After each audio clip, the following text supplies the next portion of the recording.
Hello, ladies and gentlemen. Good evening, good night for those of you tuning in from the Federal Republic of Amazonia, from the diaspora, and from the continent USA, including Canada, and of course, South America. Thank you for tuning in tonight. I bring to you very exciting developments coming to you from the struggle that La République du Cameroon brought upon us. As usual, I will be taking your phone calls tonight, and we'll also shall be discussing the heightened level of killings that La République du Cameroon has unleashed on the ground on our people, particularly the people of Boyo and Big Babanki.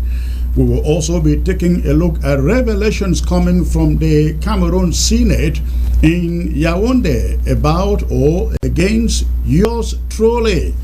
I will bring that narrative to you, and of course many other things to bring to you tonight. As usual, I would like you to please go ahead, hit your share button rapidly as you join. Please hit your share button rapidly before I bring to you these headlines. Please do so. Don't touch your remote. I will be right back.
Once more, good evening and welcome to the broadcast tonight.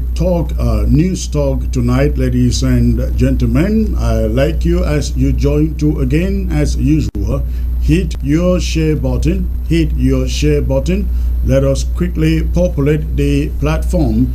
Let everybody out there join the broadcast. Let me bring to you updates of what is happening in the Amazonian struggle for self-actualization, for independence. So please go ahead and hit your share button. I can tell that the numbers are definitely jumping, not yet to my liking anyways, but please go ahead and hit your share button. I would like to start this broadcast by thanking all of you who showed up yesterday to participate in the Boyo Drive.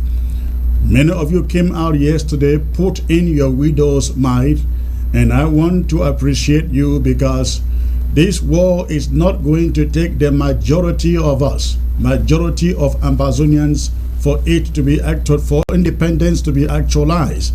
It will take the minority, the few of you out there who still believe in freedom and a free country of your own. And so those of you who came out yesterday fall within that category, and you did your best. You did your best.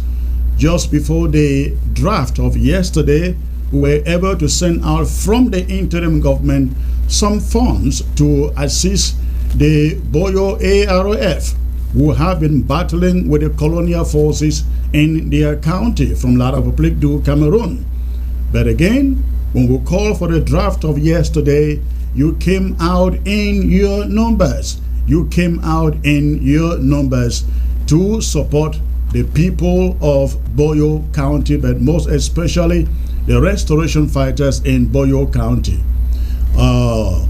Of noteworthiness was the fact that the general in Boyo, in spite of the pressure on him and the fighters over there, was able to show up at the drive yesterday to say thank you to Ambazonians for supporting them and for standing with them.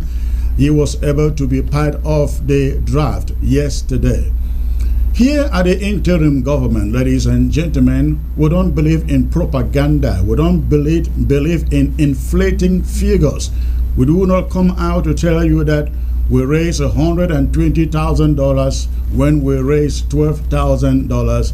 We are not in that habit. We'll never be in that habit, because if we are in the habit of doing that, as some people are doing out there, the next thing you will start asking us is, what are you doing with all the money? Show us what the money is doing. So we will not be in the habit of coming to you to say, we'll raise 120,000, 150,000, whereas we raise 15,000. But I want to appreciate everyone who came out yesterday to chip in to Boyo's draft. We came up with a little over $12,000 for Boyo County alone. Now, these drafts started a few months ago. We drafted Mezam, we drafted Momo, we drafted Libialem, we drafted Manu, we drafted Boyo yesterday, and the rest of the counties will be coming up soon. But you showed up yesterday to stand with the people of Boyo, and I must say, on behalf of the interim government, thank you so very much for showing up for Boyo yesterday. We hope that as the world rages on, we will see the need, in spite of the pressure upon all of us, to come out, to continue to come out to support these drafts. We will be moving to Fako, to Meme, to Indian, to Menchum, to Ndonga Mantum, to Bue in the days, weeks, and months ahead. And we really trust that you will continue to stand with the fighters. We urge the Boyo County executive yesterday to make sure that every dime that enters their hands gets onto the hands of those in the front lines, sacrificing with their lives. And we believe that they are going to do so. I promise, taking over this interim government, we are going to do everything that we can to make sure that boys in the front lines get what they need to prosecute the war. And I think everyone believes that Boyo is a place of necessity and urgency of funds now, considering what is going on there, which we shall be talking about later in the course of this broadcast. Once more, I say thank you for that. Now to another very touching subject here, ladies and gentlemen. I am talking about the death by accident of Comrade Intumfoin's, Bo Herbert's wife, Saturday morning. Comrade Bo, we here at the interim government are deeply saddened to have heard about the tragic loss of your beloved wife in the ghastly accident last Saturday morning. Our hearts aches for you, and I can only imagine the immense grief and pain you are going through during this incredible, difficult time. Losing someone you love is an experience that words cannot adequately express. Your wife's untimely departure from this world is a profound loss, and the void left behind is undoubtedly overwhelming. Please know that you are not alone in your sorrows. You have the support and the love of your family, your friends, and all in this independence crusade for Ambazonia. Your wife was a remarkable person who touched the lives of many. Her kindness, warmth, and beautiful spirit will always be remembered by those who had the privilege of knowing her. She brought joy and love to your life and your children's, and her absence will be deeply felt by everyone. While it may be challenging to find solace in this moment, I hope you can find some comfort in the cherished memories you shared with your wife. Hold on to those precious moments as a reminder of the love and happiness you both experienced together. Know that your wife's memories will always be with you, guiding you through the darkest of days. Please, Comrade Bo, Tumfoin Bo, please accept our deepest condolences. We are here before you. We are here for you. And if there is anything Ambazonians can do to lighten the burden of your grief, please do not hesitate. Do not hesitate to reach out. May you find strength, courage, and peace during this painful time. God bless you.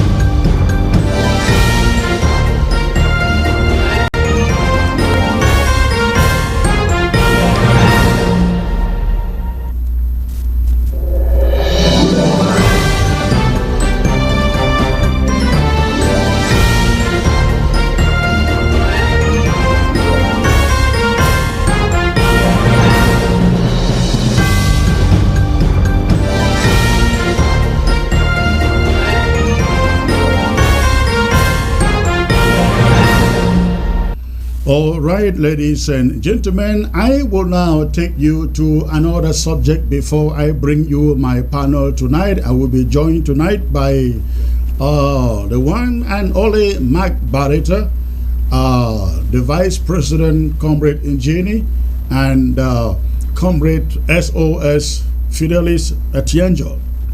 But before I get there, I'd like to quickly take care of a subject which has been very controversial and misleading out there, especially to the Ambazonian refugee community. I want to put this issue at rest. We have learned that Ambazonians from ground zero are trooping to refugee camps in Nigeria, in Ghana, West and Central Africa as a whole, are registering for refugee status in order to gain settlement to the USA. The refugees have been told that the American government has instructed families in the USA to come together, form alliances, and use them in sponsoring their families who are refugees into the USA. Why I come to you explaining to you that that information is not very accurate. My main goal of bringing this information to you is so that you do not fall into a scam. You do not fall into a scam, as we have learned that thousands of people are leaving Ambazonia and French Cameroon into refugee camps in West and Central Africa, registering for refugee status so that eventually they can gain refugee settlement or resettlement into the USA. Is the US government resettling refugees? The question is, the answer is yes. America has always resettled refugees to America. I benefited from that program in 1994 to be here in the USA. I benefited from the U.S. refugee program to be here in the USA in 1994 as a refugee in Nigeria.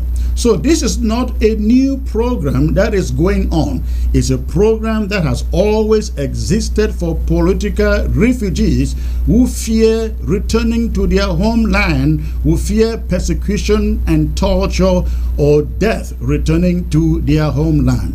So get this right, the U.S. refugee resettlement program has always been there. Many countries going through war have benefited from it. You have the Congolese, Liberians, Sierra Leoneans, so many others. They benefited from that program to come to the USA. But the next question is the U.S. government asking families in the USA to come together, sponsor their families in refugee camps to the USA? The answer is no. The U.S. government is not doing that. Is there a program like that? The answer is yes. There is a program like that. However, that program hasn't taken off yet, and there is no date and time in which that program will take off. There is no time, no date that has been stipulated for the program to take off. I sent out an audio message earlier, I think about a week ago, trying to explain this to you. If you want to get details, you need details into that program. What you need to do is go to their website. There is an organization, Welcome Corps. Again, that organization is called Welcome Corps. Welcome is spelled WELCOMECORPS. And their website is welcomecorps.com. No, it's .org. Welcomecorps.org. You go to this website, you will read all the details concerning this program. What the program states is this: the American Welcome Corps is an organization that the American government subcontracts refugee resettlement to. So once the American government has interviewed and qualified anybody as a refugee to be resettled to the USA, the American government now hands over that resettlement process to this organization called Welcome Corps. Again, their website is welcomecorps.org.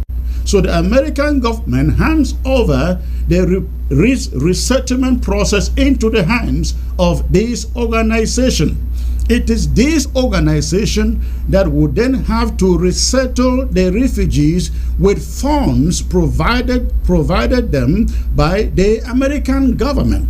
So recently, the American government came up with this program through American Welcome Corps, that families who are in the USA can come together, organize themselves into a team, a group, and sponsor the resettlement of refugees into the USA.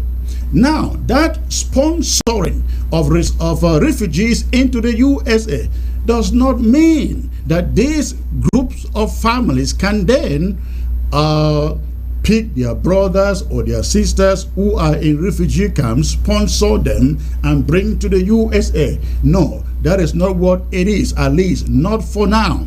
What it is for now is Welcome Corps is working with families who are humanitarian enough to want to support anybody.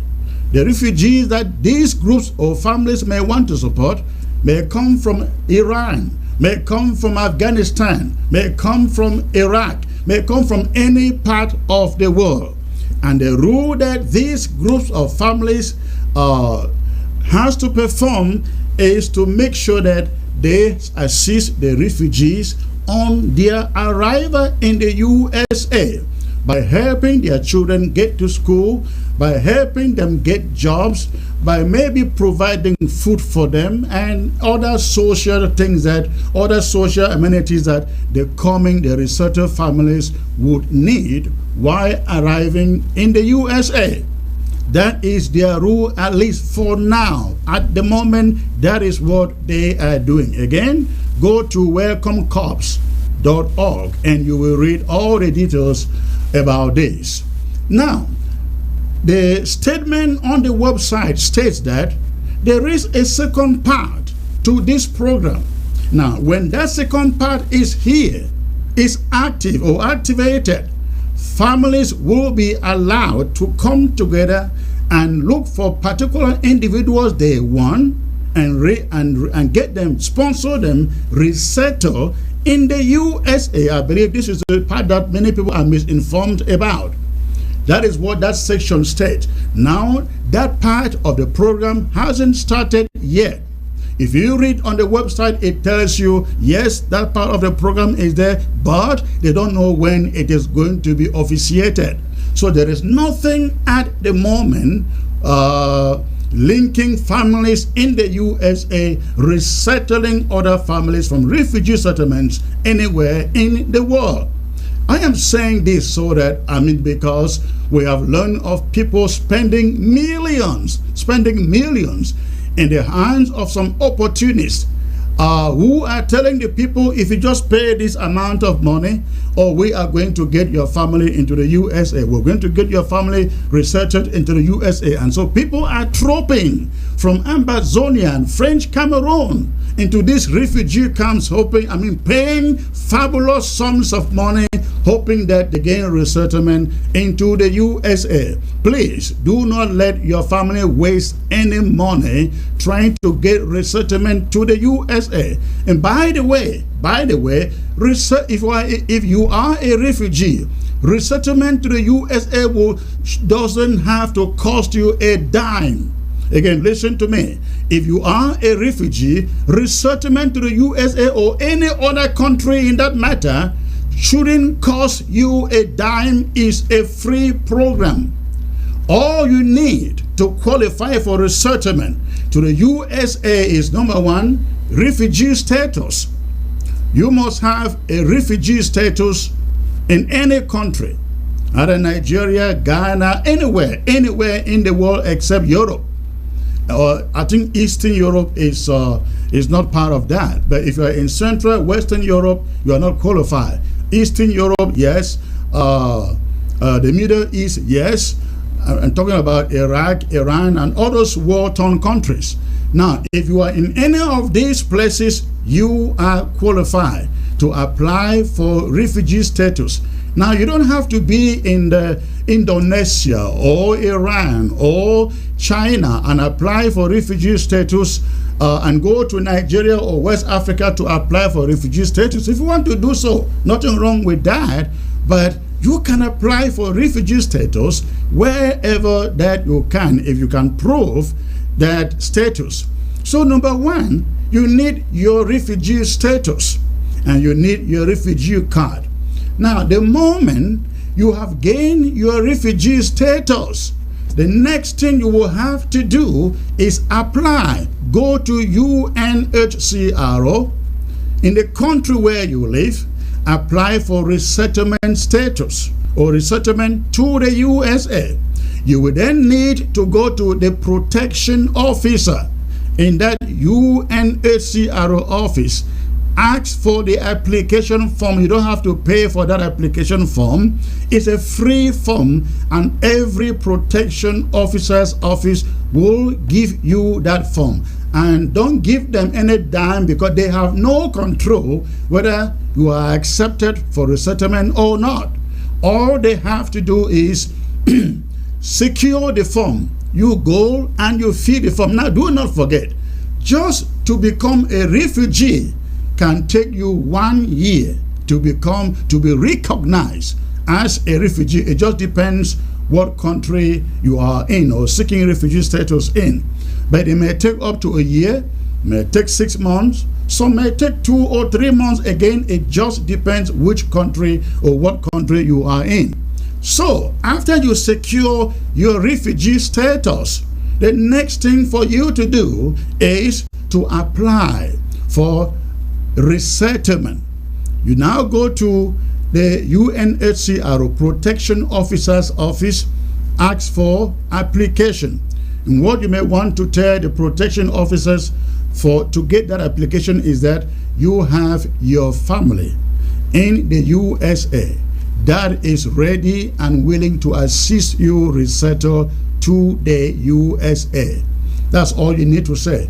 You have your family in the USA that is ready and willing to resettle you to the USA. In the moment, and when you tell them that and ask for the application form, they will give you that application form. You will fill. Now, when you fill the application form, again, there is still no guarantee. There is no guarantee at all that you will gain resettlement to the USA. When your application form is filled and submitted to UNHCR, UNHCR forwards your application to the Department of Homeland Security and Immigration in the USA. They will study your application. When they study your application, they will either accept your application or reject the application. If they reject it, they will write to you and inform you that your application has been rejected. But if they accept you, they will send you a letter through UNHCR that they are scheduling an interview for you. If they say they are scheduling an interview for you, all of you who have applied during that period will be summoned for that interview. You are not interviewed as a group, as a team. You are interviewed on family by family or individual basis. That is the process. Now, before they can grant you, before they can grant your application, 3 things would have to be done. The United States Immigration Office or the Department of Homeland Security would have been able to investigate your background. They would have been able to investigate your background. They will also do a medical checkup. They ask you to go for a medical checkup. They will also know the reason why you cannot return to your country. So they will do this background. And if you pass this background, they grant you resettlement status to the USA. Now, even at that moment, you still have nothing, zero to do. There is nothing they expect you to do. You do not need a passport for this process. The U.S. resettlement does not need resettlement process does not need your passport. If you are a refugee, whether you have a passport or you don't have a passport, if you pass the interview, the U.S. government or resettlement program does not require that you have any passport at all. I came to this country. I have never held a Cameroon passport, ladies and gentlemen. I have never held a Cameroon passport. I came to this country without a Cameroon passport, without a U.S. passport. But because I came here through that program. So that is how it works. If you pass their interview and their background checks and the medical exams, they sponsor your coming to the USA. At that moment, they hand your case to this organization, Welcome Corps. It is Welcome Corps that arrange for your travel to the USA. And if you have a family in the USA, Welcome Corps will work with your family so that by the time you arrive here in the USA, your family, through Welcome Corps, is ready to welcome you and help you to settle down. Again, in all of this process, ladies and gentlemen, there is no dime. There is no dime that you will have to pay. Again, there is no dime that you will have to pay. Do not fall a victim. Do not become a victim, fall a victim, 419 victim, where they ask you to pay 2 million, 3 million, 1 million, 500,000 for you to be resettled through this program. No, all that you need to do is get your refugee status. Get your refugee status. Go and apply for resettlement. Once you apply for resettlement, the American government, Homeland Security, they will send their security team to come and interview you. If you pass it, they will take you to the USA. You will not have to pay a dime. In fact, you will not pay your own ticket. The US, that program under U.S. government does everything, pays your ticket. Even if you have 10 children in your family, they will take all of you and you will not have to pay a dime. I hope you take it really, really seriously. And one more important thing. If you have to go for an interview, make sure you have documents to prove that why you cannot return to Cameroon. You must have documents to prove why you cannot return to Cameroon. And this is one of the reasons why we are working on IDs, Ambazonian IDs here at the interim government. You have to be able to prove to the American government the reasons you cannot return to Cameroon. But also very important, when you fill your resettlement form, make sure that you keep copies, photocopy them, keep copies for yourself, because if your application is granted and you go out for an interview with the American government, the questions they will ask you will be the same questions in the application form that you filled. So if you go sit in front of them, they look at the application form, ask you the same question, you give them a different answer, they fail you. So if you are applying for a settlement, make sure that you fill the form, the application form, photocopy it, keep a copy, submit the original copy.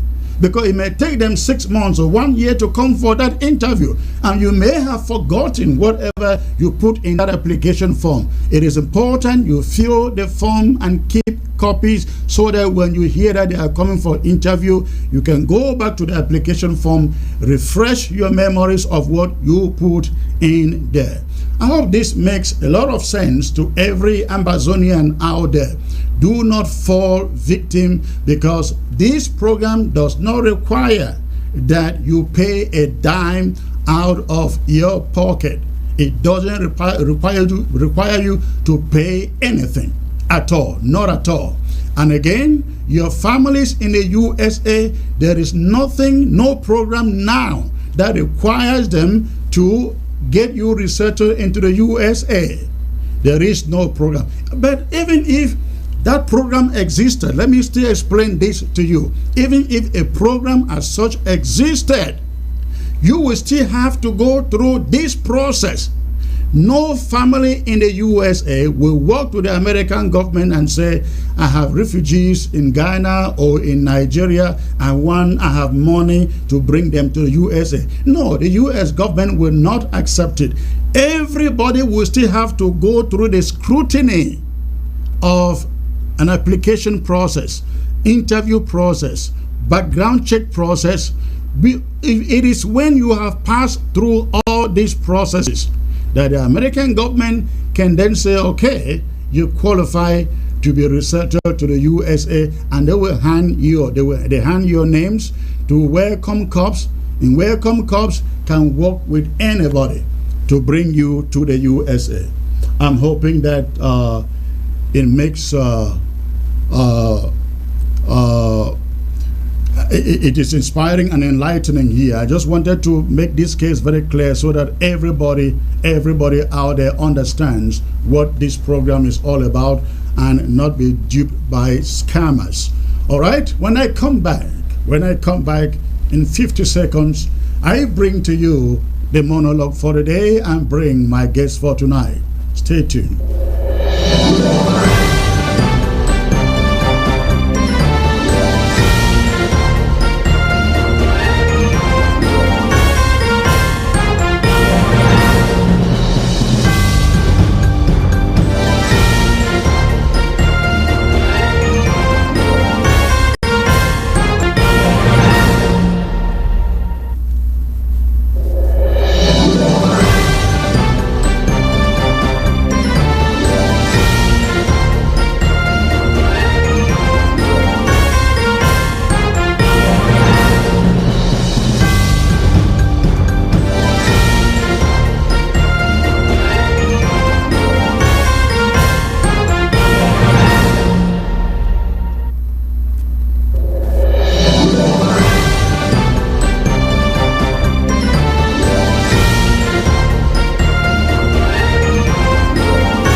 All right, thanks for staying put, ladies and gentlemen. At this moment, I bring to you my monologue for the day, and this monologue has to do with something, a development in La République du Cameroon that many of us have not been aware of. We recently got a leaked statement coming from the Ministry of coming from the Senate Foreign Relations Committee of La République du Cameroon, of a meeting they held there on July 1st and targeting yours truly. A meeting between La République du Cameroon Senate Foreign Relations Committee and the Minister's Delegate in charge of defense and the Commonwealth at their presidency has brought to light astonishing revelations, which I bring to you. It has unveiled the true extent of La République du Cameroon's formidable military alliance in Africa, which has remained largely unknown until now. However, what truly captivates the imagination are the explicit deliberations during the Senate Foreign Affairs Committee's meeting with the staff from their presidency, specifically targeting my person. The discussions leave no room for doubt as they urge the Defense Ministry to employ every means possible to neutralize me. Their sinister plan aims to strategically encircle the BLM and subsequently the entire Amazonia with a network of military encampments. This scheme is purportedly designed to clear the path for what they audaciously term as an effective resumption of schooling in September. Summoned by the Senate Foreign Relations Committee, the meeting was convened with a specific focus on Bill number 210/R/S/3L, which delves into Cameroon's military collaboration with the Arab Republic of Egypt. The Senate Foreign Affairs Committee recognized the imperative and urgency of addressing the prevailing security situation and its profound impact on ongoing conflict. In the meeting, the committee deliberated on the measures that need to be taken by their defense ministry to regain control of the situation in Amazonia. On July 1st, the Senate Foreign Affairs Committee issued a statement coming out of that meeting regarding the bill. And the statement contains a wealth of noteworthy information. A leaked version of the bill has provided us with valuable insights into the perspectives of Cameroonian technocrats regarding the progress they believe they have made in the war, as well as the challenges they continue to face in their encounters with Amazonia fighters and Amazonia's leadership. However, what is particularly striking, ladies and gentlemen, is the revelation that the leading proponents advocating for an offensive against Amazonia within the Cameroonian Senate or Senate Foreign Committee is actually an Amazonian himself. This individual, whom I will address as Senator Leko Akamfo Philip, is a resident of Boya and a member of the UPC party. Astonishingly, he is from the very same county as myself, the BLM County. The leaked statement from the Senate Foreign Affairs Committee sheds light on a complex dynamic within the Amazonian struggle as seen by La République du Cameroon, where individuals from within the affected region in that government are involved in advocating for actions that run counter to the aspirations of their own people. This revelation underscores the multifaceted nature of the conflict and the intricate web of interests at play in that country and in that government. While the leaked statement offers valuable insights, it also presents an opportunity to critically analyze the motives and actions of those involved. It is crucial to delve deeper into the underlying factors that drive individuals like in Senator, or they call him Senator Cameroon Philip, as they navigate the complicated landscape of political affiliations and personal agendas or personal gains in that foreign country. As the details continue to emerge, it is imperative to remain vigilant in our pursuit of justice and the realization of the legitimate aspirations of the Amazonian people. The leaked statement serves as a reminder of the complexities and challenges that lie ahead, as well as the need for a comprehensive understanding of the various actors involved in the conflict, especially in La République du Cameroon. If there is a crucial takeaway from this statement, it emphasizes the significance of one particular aspect in our approach to prosecuting this war, which necessitates its intensification. That aspect is economic sabotage.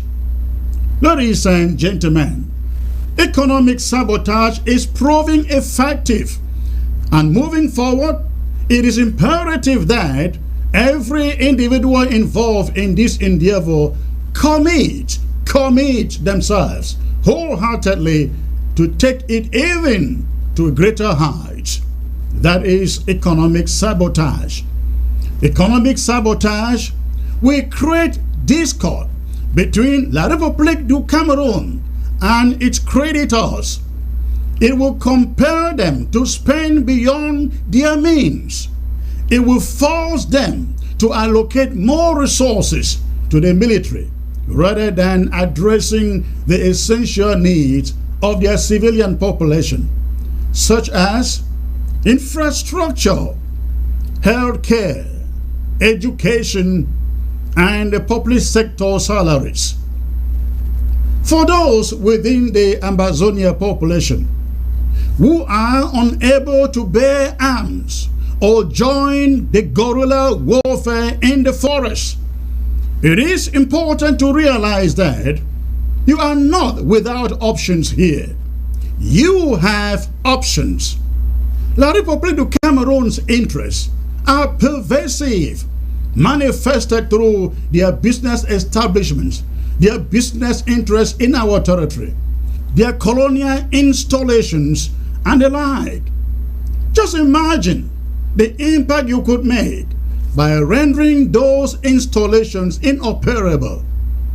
During a discussion on the sluggish pace of development initiatives in the country due to the ongoing war in Amazonia, Cameroon Philip, the senator representing UPC from Libialem, raised concerns. He raised concerns about insecurity and the resumption of schools, particularly in Libialem. As the leader of the Senate Foreign Affairs Committee, Cameroon requested the minister delegate at their presidency in charge of defense to strengthen military presence in Menji, specifically in the Fontem subdivision, to counter threats, he said, are posed by Mr. Chris Anu, a native of that village, in quote. Furthermore, in Senator Akemfo emphasized that this strategy would ensure the smooth operation of the academic year in Fontem and follow up in all of Ambazonia.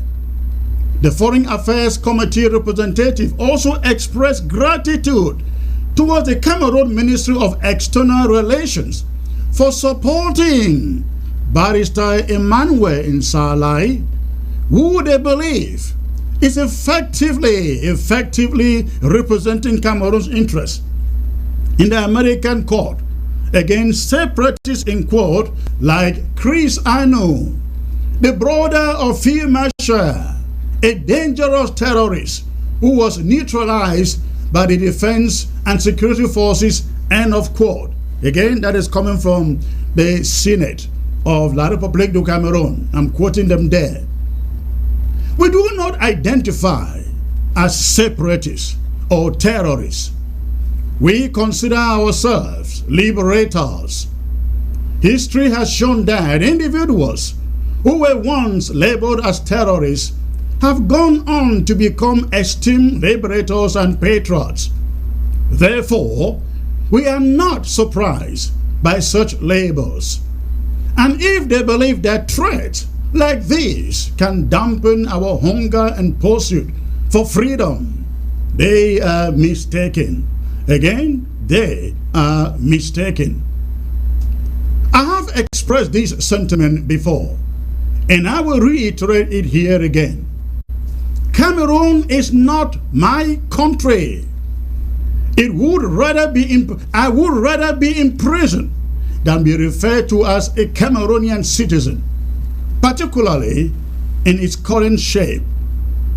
The Cameroonian campaign to militarize all of Ambazonia by establishing numerous military camps can only ignite feelings of anger, determination, and defiance within us, the independent movement. It will not compel us to surrender. It will not. We urge our people, therefore, to take heed. We have not prohibited your children from attending any school. Please, continue sending them to the same schools they have been attending for the past 2 years. Our message is clear. Our message is clear. No school in Ambazonia that is considered an establishment school or schools operated by La République du Cameroon colonial regime will operate in Ambazonia. That is not going to happen. To the Libyan in Senator called Leko Akemfo Philip, I say to you, sir, do not think for a second that you speak for Libyan people. You do not represent them and cannot speak for them. If you want us to believe you care for Libyan people, how about asking La République du Cameroon to withdraw their soldiers so that Libyan people, your people and their children can return home and to school? How about that, sir? How about getting some motorable trucks into Libya so that your people and their children whom you care for may get back home? How about that? How about restoring electricity in Libya so that your people, sir, do not return to darkness? How about all those hundreds of teachers your damn government in La République du Cameroon pulled out in your face in Libya? Are they back yet? Of course not.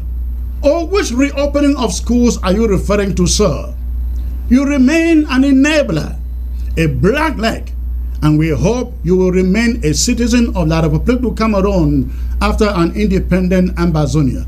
Because those who stand in the way of this independent crusade shall be made to pay. If they don't pay today, they will pay tomorrow. Again, they don't pay today, they will pay tomorrow. Ladies and gentlemen, I am being joined by Comrade Mark Barretta. I hope he is still here. He seems frozen on the screen there. I'm also being joined anyways by Comrade Atienjo, the Secretary of State for Home Social Affairs here, and the Vice President will also be joining the broadcast here. I hope that Comrade Mark Barretta hears me and get back on the set. Comrade Atienjo, sir, it's great to have you here. I'm sure you just listen to my monologue and you realize what is going on there. What do you have to say there? Was delighted. Your monologue was a very enlightening one. It's very educative, and it stresses the need for Ambazonians to be aware of their immediate environment and what is happening around us that is kind of standing in the way of our revolution. Um, you see, when we talk about education of our people, there is a lot of misinformation that is going out there, because I've had arguments in many places with people who are misinformed about education, and they say that this IG does not want the education of Ambazonians. This IG is against educating our brothers and sisters. We are in air-conditioned countries, living in air-conditioned homes. Our children are going to school, but we are stopping Ambazonians from going to school, which is not true. Because when people listen to the TV, they get excerpts of whatever presentation is presented here, and then they take it along and then concoct it and change it, doctor it, and make it to suit their own aspirations. The IG has never said that no schools. What we are saying as IG is that schools should continue, our children should go to school, but in schools that have been existing under the community sponsorship, not schools run by La Republic, not school run by a system that has failed us. So, like the scheme that was prepared for Libialem, and I think that they wanted to conduct a pilot study in Libialem, which was intended to be expanded to other regions of the Ambazonia. I think that it's going to be a failure, because we do not want to see any La Republic agent sponsoring or going to open the doors of a school, a government school, the so-called government schools, the so-called subsidized schools, that they are doing it through other political blacklegs, because they are using these developmental associations to actually sponsor programs like this, and then they pass through them to actually gain access to our people. So these are things that we are trying to stop, and it is not a good idea for Ambazonians to sit quiet and see people like the incinerator. I like the way you have actually put it out there. Leke Akemfor Philip, what he's trying to do in Libialem, and the bill that he's sponsoring in the Senate. First of all, the Senate is a dead Senate. It's the first time I'm hearing about a bill that somebody is sponsoring in Cameroon, in the Cameroonian Senate. There are people there, those are hand clappers who go there, sit there, and they deliberate on things that have been prepared by the president of the country, or who are the leading elites, or the ruling elites sent to them to deliberate. It's not even deliberation, they just want their endorsement. And that's what we call window dressing. So it's not a functional Senate. Even the parliament, they are not functional, because these are people who do not have any kneecap to sponsor a bill that might challenge the ambitions of the government. So, yes, what I have to say here is that we Ambazonians, the IG is out for our children to be educated, but they have to. This has to take place through community-based schools. No opening of government schools to Ambazonians, because they have failed us. Thank you. Thank you. Again, our message remains very strong to every Ambazonian parent. Again, the message is that the interim government isn't asking your children to stay home, not at all. We are asking them to stay in those schools they have been attending for the past 2 years. wherever those schools may be. Let them continue in those schools. But in rural Amazonia, what we call the LGAs, every public school, establishment school, not functioning will remain shut down. They will remain shut down. And the restoration forces, they hear me, they will enforce it. Now, it is interesting that the Cameroon Foreign Affairs Minister of Foreign Relations responding to the appeal of the incinerator from the BLM and his team, he responded by saying that, oh, he tried to wave it aside. This is what the minister says. The minister delegate in response quickly appeased the fears of Akem4 and his committee of the havoc the separatists can cause. The minister said that, I quote, the figurehead of these separatists called Chris Ano, living in the USA, after having recently made violent threats against the populations of the Northwest and Southwest regions during a live broadcast, cannot carry out his threats because he no longer has soldiers nor devoted allies to his cause on the Cameroonian territory. End of quote. End of quote.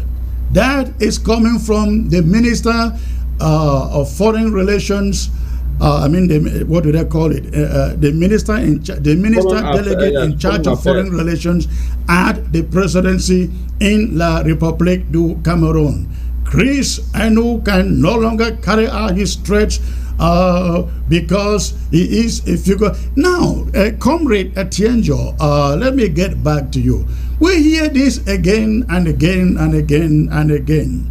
Yet I will come to one point that they have mentioned here, that if these separatists led by Chris Anu in the diaspora are not neutralized, schools, nothing will function. In fact, they went ahead to explain that they are shocked that the level of development infrastructure that's supposed to have happened in that country hasn't happened because of the war in Amazonia, which is why I am praising the economic sabotage we have carried out in the past years. Now, my question is, I don't know whether you can attempt an answer here.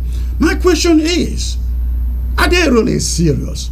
If they believe we can't carry out anything, we can't do anything, why are they so worried? Why are the two cubes still standing undeserved? Try the answer, sir. Well, what I would like to say here is that when you see people who come around and behave as if they are hypocrites in the Bible, you are a biblical scholar, you know about what the Pharisees used to do. They will select public places to pray. They will select only places where they are identified, people notice their activities to actually do things. Here, the Cameroonian government has played this game for a very long time. These are people who move around, they know that they are failing, but they do not want to take that responsibility. They don't want to take account of that responsibility that they have failed. Yes, nothing has happened. When they came up with a development plan that they were going to reconstruct Northwest and Southwest, what happened to the plan? It failed. They came with a disarmament. It failed. Now they are accusing. The reason why they are mentioning your name that you have failed is because they are afraid of that man, Chris Ano. Especially you being at the helm of this IG, they know what you are capable of doing. But the thing is that in order to push their base or soften their base, they believe that they can, when they use your name in a derogatory way and assign failure to whatever you are doing, it makes them have that fulfillment, and maybe they want to pick some a few points from the population. But this thing is very clear. These people already know that they have failed or they are failing, and they know that it just takes a matter of time for things to come to fruition in Amazonia. So to me, I say that yes, they are scared of you. They are scared of this revolution. They are scared of our boys. How come they say you don't have boys? There are boys on the ground. And why is there resistance? Since 2016, there has been resistance, even up to today. Why do they move around from one place and another, killing our boys? They went to Big Babanki, killed the civilians. They went to they were they were in other places. They've gone to look at other places like the Gambu massacre, the Pinyin massacre. These are innocent people who were killed by this ruthless military, and who ill-trained military, who do not have the ability to differentiate between the innocent population or the civilian population and those that are fighting. So this is something that I would say in a nutshell, that it is an act of frustration on the part of La Republique to make such silly statements like what the minister delegate made. Is that shows how afraid they are. That shows the fear in them. That shows how they're all shaken to the core by what Ambazonia and this IG is doing. Thank you.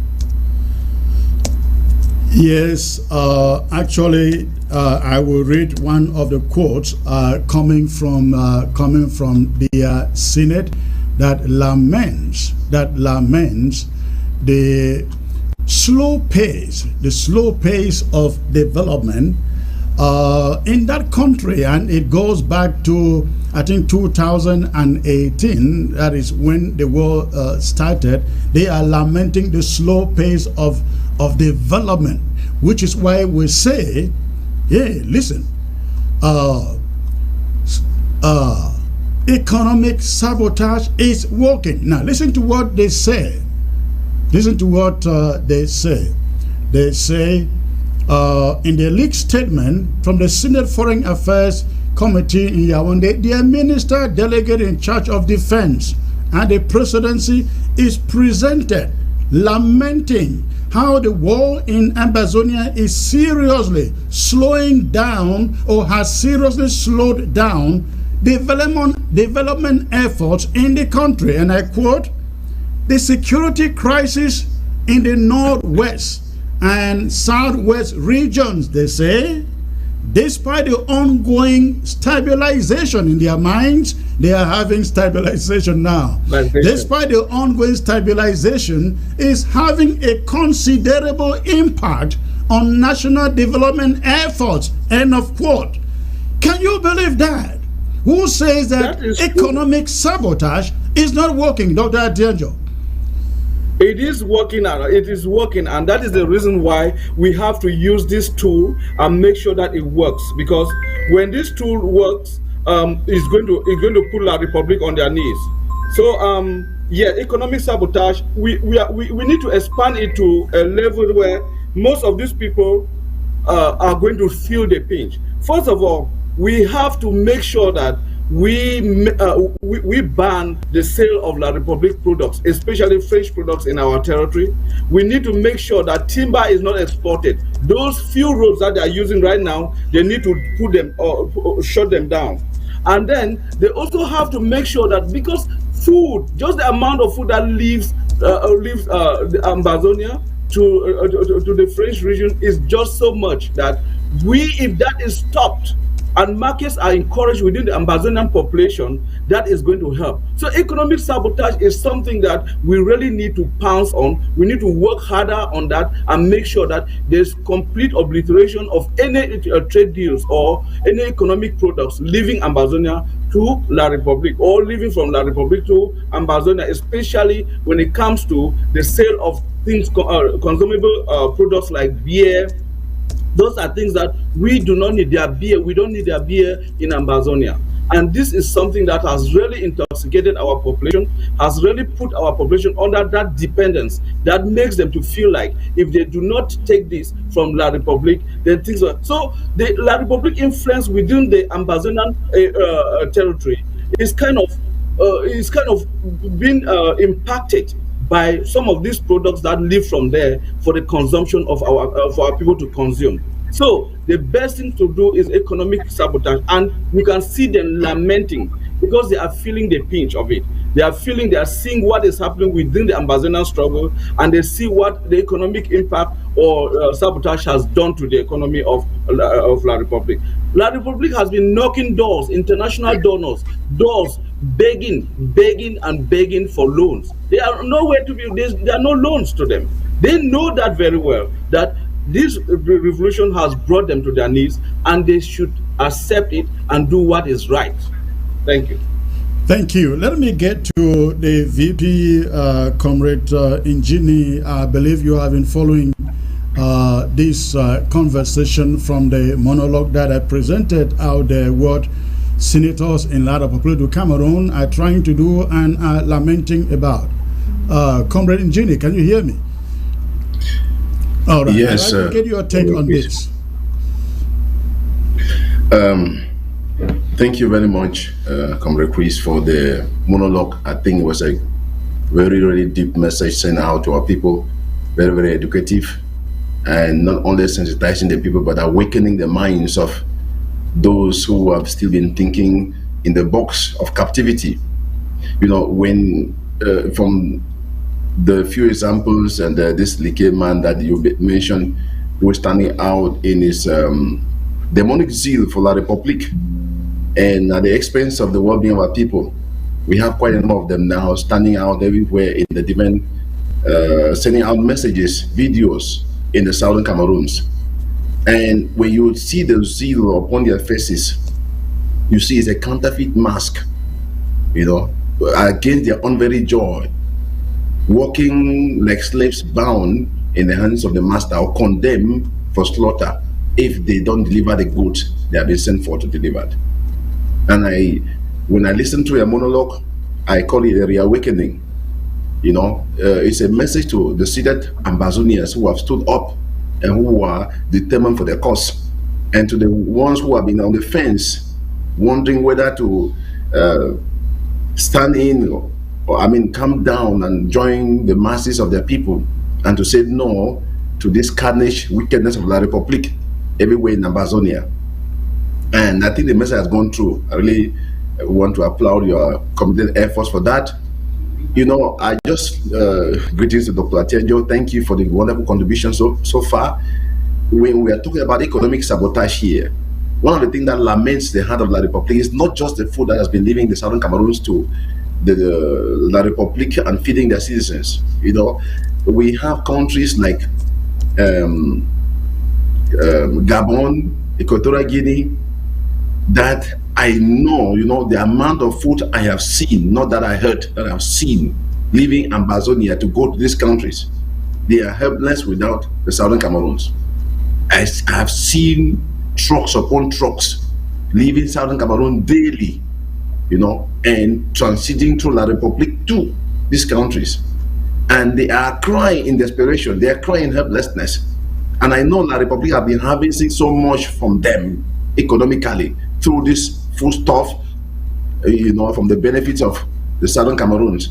And in their desperation, they can't have anything because these guys not being able to receive will not give them anything in exchange. So besides the fact that their populations are helpless in what they had benefited in the past, they're not getting now, and the coffers of La Republique getting dry and drier every day because they cannot be able to stand the cost of what they thought was the worst for Amazonia, but which has proven otherwise for the last 7 years.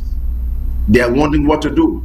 That's why they have this kind of campaigns, messengers sent out, and some of them in their, you know, zeal are trying to paint the message. Unfortunately, they have failed woefully. They are yet to see the economic sabotage. They are yet to see. That is the truth. Whoever they are. And we want to advise those who know them and those who feel that they are part of them to let them stand out, to, you know, stand out from them or stand out from them, because the wickedness they have planned, you hear the feel it is about Comrade Chris now, who is doing whatever he's doing. Comrade Chris just communicates simple messages here, and whatever is communicated is a feedback to the resistance that has proven true for the last years from the Ambazonian restoration fighters who have stood up and who are determined. When you see the lobby of all the fake videos of people say, oh, those who have surrendered their ammunitions to the government of La Republique are standing out. How Let them come to their senses and tell us, since when did they start this thing? How long have they been trying to paint that picture? And if it was true, Amazonian restoration fighters doing the way they do, surrendering the way they say, and trying to paint the picture, which is a false message to the international community, could it have been that there will still be any resistance anywhere now? This is fake, helpless effort of or kicks of a dying horse. Let them wait and see. This is what I could say as regards to that.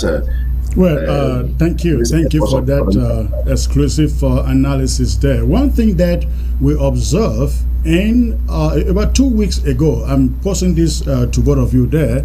One thing we observed in the past 2 weeks was the demonstration in Ambazonia, precisely in Manfe, when La République du Cameroon banned the sales of our coffee and cocoa in Nigeria. And farmers in Manu took to the streets protesting. They said in Douala, a kilogram of cocoa or coffee sells for 800 francs. But over in Nigeria, they can sell it for 1,200 francs per kilogram. I mean, look at this situation. And yet they continue to think that they are stopping the people from making more money for themselves. They prefer the people stay in there, say it, and say, well, I mean, what country does that? It's supposed to be a free market, a West African market, isn't it? How do you stop me from selling my cocoa to Mr. B if he can pay us a better price than to Mr. A? You know why? They do so because in Douala, the marketers, the buyers are francophones. Let me not put words in your mouth. Let me go to Dr. Atienjo first. Take it from there, please. Okay, let me give an example. We heard it's not about when they were trying to build a second bridge on Wuri River, the Wuri Bridge in Douala. A French company went for the bid. A Chinese company went for the bid. The price that the Chinese company gave to the Cameroonian government was half of what the French did. But they gave the contract to the French because they could not stand the heat from the French government and the French companies. So in the same way, it applies to the fact that we have a government or a system that has always celebrated the misery of their own citizens. It is not news to me to see that they are stopping farmers from selling to who bids for highest, like the 1,200 compared to 800 francs CFA. That is completely unacceptable, and I know that should only come from a government that does not have the interest of the common man. So it's the way the government has been functioning, and it's that kind of government that seeks to appease those that are in position of influence against the common man who puts them there. First of all, there's no democracy in Cameroon where people will respect those institutions, democratic institutions, where they feel like power has been given to the people. We are in parliament, we are in the Senate because of the people. No, these are people who sit and choose who should be there and who should not be there. So there's no reason for them to have any regard for the common man who is in the base or who is at the base there. So yes, it's a very poor economic system. It's a poor economic where they take very poor economic decisions. Their judgment is flawed, and there's no reason for them to have stopped Ambazonians from selling their cocoa to Nigeria, where they will fetch more money for themselves, especially in a situation where our people have been battered by La République. They are suffering. The markets have been burned down. Hospitals have been burned down. These people need some money in order to make life possible for them to live, even though in deplorable conditions. But look at the government. Look at what they are doing, putting our people in a position where they are there begging them to sell to people that they are not comfortable to do that with, to trade with. So it's a very bad system which has really put us in a very difficult position. But guess what? Ambazonians will continue to do what is right for this revolution to get to a logical end. Thank you. Comrade Engineer, give us your thoughts on that last point before we go to the developments. We'll get you to give us developments from Boyo. Please go on. I like that the information you gave out concerning the leaders of, or the parents of Manu, those who stood up to be able to protest. This should be a message that should ring through the minds of Ambazonians everywhere, to know that the wickedness of this La République, their regime, is a manifestation of the wickedness in their heart. Like you said, when you carry your business stuff to the market, you want to do the bidding so you can sell at the best of the price that will help you be able to secure better production and the future. Now, but you see, they try to, at all costs, want to stop the open doors of connection with those who are trying to help the little efforts of our produce. And at the end of the day, they want to corner you to the direction where they want to squeeze out and not even give you up to the amount that is being paid by other competitors. This is wickedness in its highest order.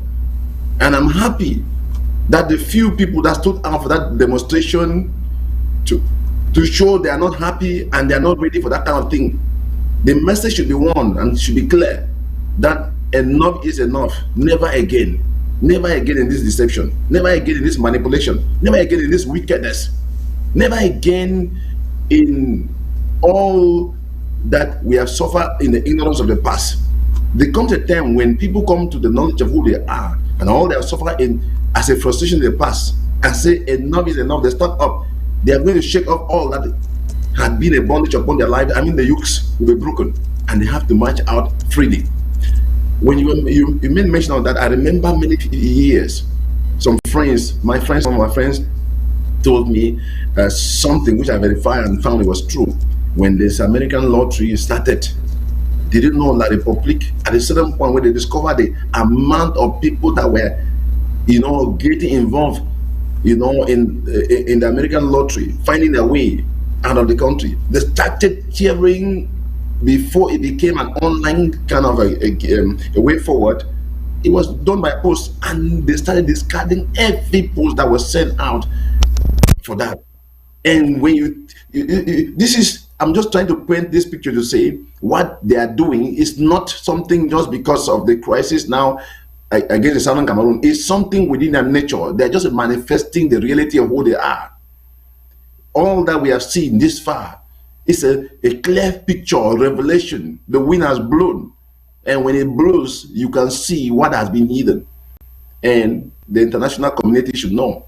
And Amazonians who are suffering this should really come to their senses and not want to stay back behind. And something you mentioned somewhere in your communication yesterday, you call upon the Amazonians to know that this war has gone beyond the effort of it is more than just the committed effort of a few, the Ambazonian restoration fighters. Every Ambazonian should come to that maturity, to that conviction that it is time for me at one point or the other, in one way or the other, to be a part of this thing, not just watching to see or praying for it to come to pass, but being a part of it, the drive and the force and the resistance, so that we find our way through as soon as possible.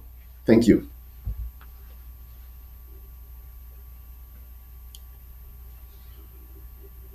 Yeah, you are muted, Comrade Chris. All right, let's get to the subject of the heightened killings by French Cameroon soldiers in our territory. We have seen these killings both in the northern and the southern zone, but most particularly in the Boyo and Big Babanki. That has prompted some of their elite, those you would not otherwise have heard from, to go out to try to stiltily make statements about the killings. And they want something done. Or just unfortunately, they are not courageous and brave enough to go out, say it, call the names, and call the people responsible. We are talking about the killings and the burning of the palace in Big Babanki and the burning alive of the Queen Mother. And here we have this guy, is it Tamanjong, is it Afuakom or something like that? I like us to listen to him. I like us to listen to him. Please, listen to this. Fellow countrymen, good day. I got up this morning. Who am I? Bobe Yerima Afuakom, a notable in the Com Palace. I got up this morning, I could not get out of my house. Why? Because of the recent happenings in general. Many of you have been asking since 2016 that I, as an elite in the region, why am I not talking? Why have I not come up with a song on what is going on? I want to say we used to take time. I used to take time to bring out a song, and I always bring out a song on what is going to happen if we are not careful. And all of you are aware that some of my messages which I passed 30 years ago, the things are happening today. Many of you have given me several names, prophet and all this, all what you can call me. But today I have decided to talk. Today I will be addressing the elites in our region. Today I will be addressing our fathers who are the funds of the region. Yes, I will start. You know, in our tradition, we don't ask a question to the phone. We don't ask a question to the phone. The phone talks and we answer. But this time around, I've decided to ask a question. 30 years behind, we were told that the funds are the auxiliaries of the administration. Yes, and today, I must ask this question. Is it not the high time for the funds union that we have been hearing of in the Northwest region to stand up now as the auxiliaries of the administration to appeal to the administration that this cry for salvation, enough is enough. The administration should do something. Is it not the highest time? Not the highest time for we, I repeat again, for the funds union. It is true that many of you have maybe disappeared from the region and taken refuge somewhere else and abandoning even your subjects, which you're supposed to die for them. I am a notable, and I must talk today as an elite. I have been decorated by the state Knight of the National Order of Value, Knight of the Cameroon National Order of Value on my chest here. So I also have my saying to this problem today. Please, the auxiliaries of the administration, the silence have been too much. The silence is too much. Can you not break the silence now, please? Because today, we don't know which palace is another target of disaster. Since I was born, I have never heard that even during the conventional war, a palace has been attacked since I was born.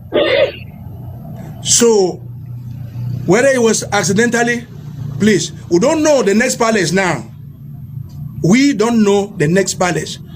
It's an appeal.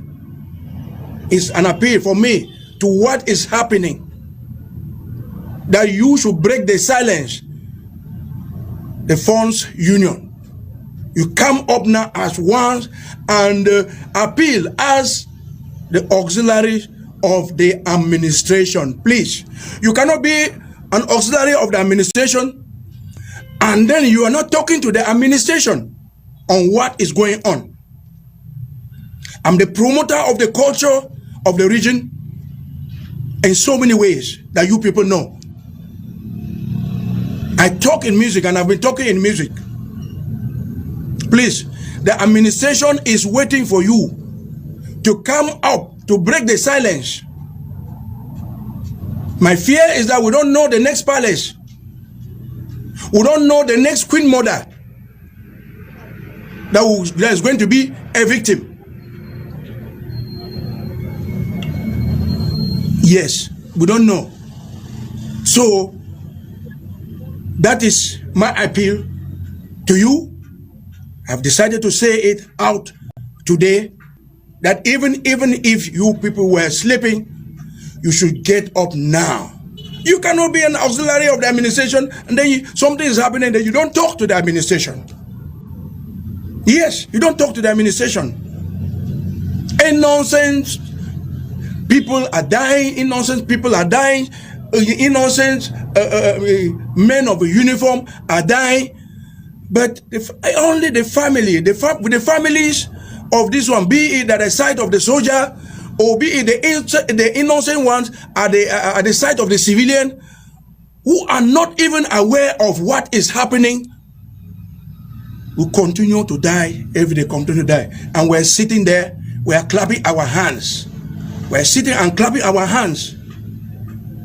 Please, I have said it. Take it serious today, because I may not talk again.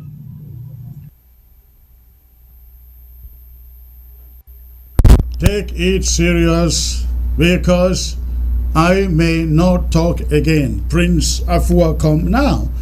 You all know that this is a guy who is known to be a lackey for the regime in Yaoundé and apologies of the regime in Yaoundé, and he comes out saying, where are the funds?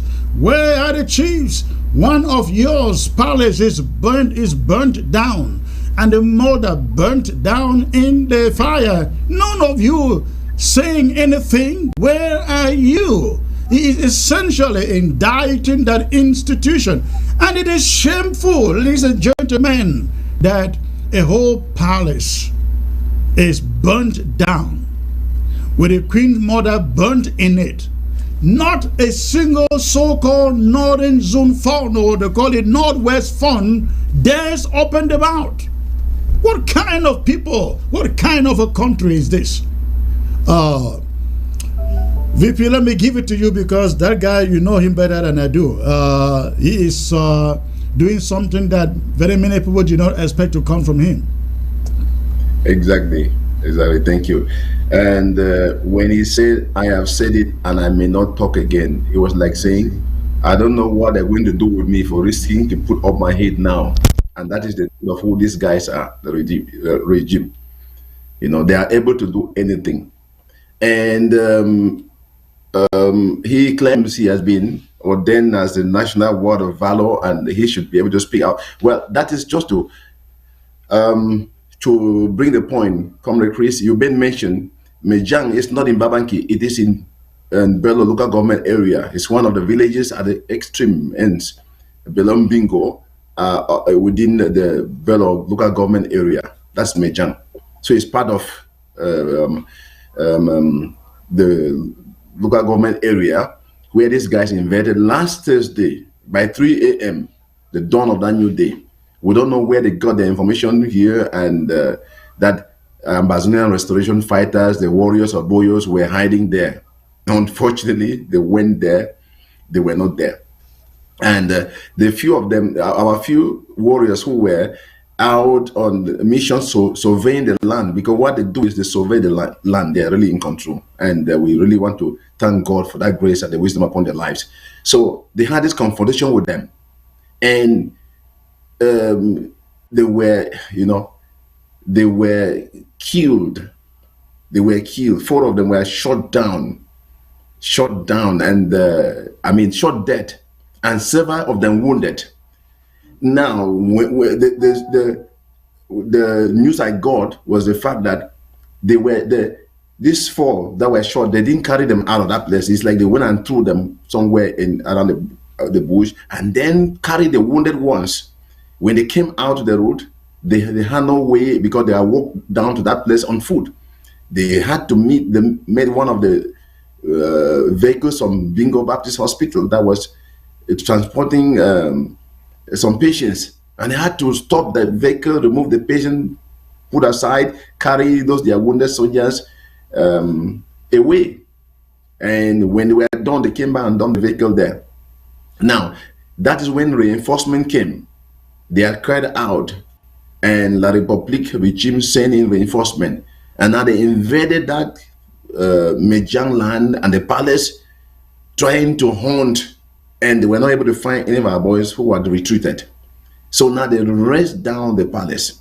And unfortunately, this queen mother and another elderly woman over her 80s were in two of these houses within the palace that could not escape.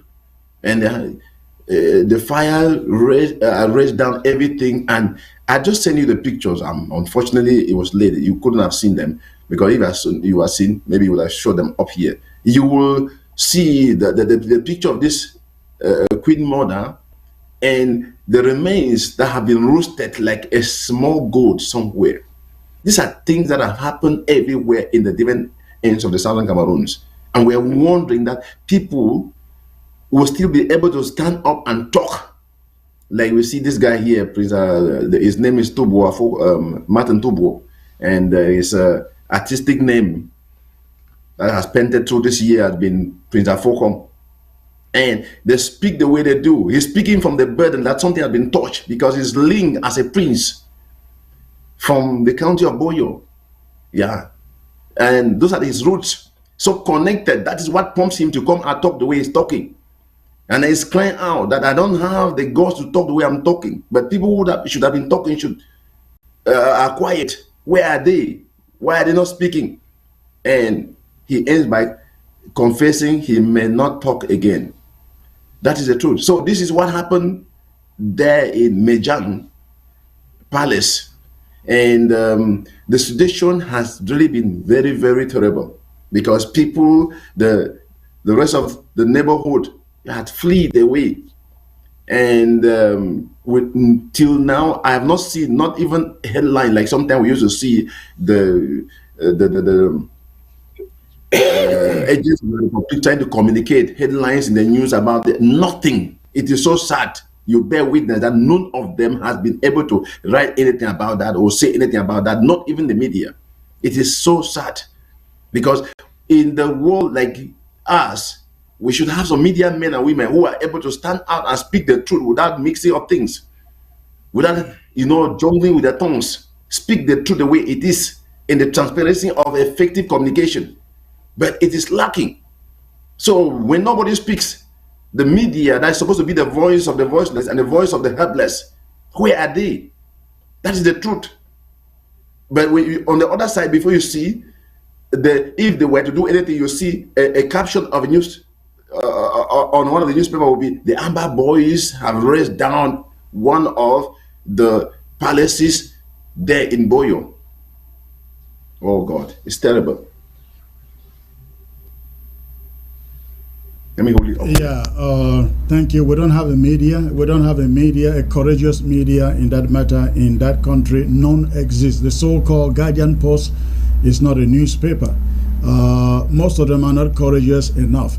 Dr. Atienjo, I don't know whether you know this guy, Martin, with the artist name Afuakom, because since this struggle started, we were using some of his music on our shows, and we were told that this is a very pro La République du Cameroon activist. And for him to come out at this moment and be speaking this way, what does that really send any message to any of the elite in that part of the country? Yes and no. I would say yes, for the fact that this touched him, just like the VP explained here. When fire might be burning in somebody's house, you know that it's somebody's house. But when the fire touches your own house, that's when you wake from sleep and then you start thinking about, oh, something bad is happening. But that is something that you could not identify with another person who is not related to you. Now that it has hit you, you come out to talk. Well, he is saying that because he's been touched. That's why I say no. Then yes, for the fact that even though he has spoken, I know that everybody who has listened to him, some of those ears are going to be ears that are going to respond positively. Some are going to respond negatively. So we don't know what information is going to be how the information is going to be processed. But I believe that at least some people will start wearing their thinking caps at this moment. One thing I would like to say here, when I was back in Cameroon many years ago, the institution of chiefs and funds has been already, polluted. Starting from the time that Bia took over, maybe that was when I was still a baby, Bia took over, when the funds themselves handed him that title of funds. That is when we lost our integrity. Our funds lost their integrity, lost their power. Because you cannot put your traditional rights, your traditional, your secrets of the tradition in the public square and just rubbish them the way they did it. Then there's something I witnessed that can explain why our funds are quiet. You know, they used to term them as auxiliary to the administration. That is what these so-called the DOs, the SDOs, the subdivisional officers used to do. That when they go to villages, they are campaigning, they are looking for food, goats, and so forth. They attribute those powers to them. That is auxiliaries of the administration. But there's something that went underground to destroy this institution. The idea of classification of funds killed the integrity of our fundoms. Every fund was scrambling to be classified so that they could receive some kind of token at the end of every month. I saw the fund of my village cry in front of a politician who turned around and put his own fund of his own village, a small village which was not up to my village 3 times, was like 1/3 of my village. Put him on the payroll of the government and he was classified. The fund of my village cried. Saw the tears of a fawn, cried. So that is what happened. They used local politicians and put the funds in a position where they have been reduced to beggars. Most of the funds are beggars. They are poor, they are beggars, and there's nothing they can do. So they will come and pounce on them the way they want to pounce on them because they know that they are depending on the administration for classification. So that is something that's an element that has really killed that institution. And we all know that. Politicians from Ambazonia who are serving in La Republic, they know this. They know what is happening, what has happened to that institution of the funds. The Southwest funds, they have been corrupted. The Southwest funds have been diluted, and the Northwest funds, everything has been diluted because of this issue of classification of funds. There was no natural process for classification of funds. What happened was that they have to follow the local politicians to take their files to Yaoundé, and then they are classified, and they'll be receiving 50,000, 100,000 at the end of every month. And this was some kind of a jubilation to those that were doing that, were receiving that money. That is exactly what has killed this institution and made our funds to be beggars. Thank you.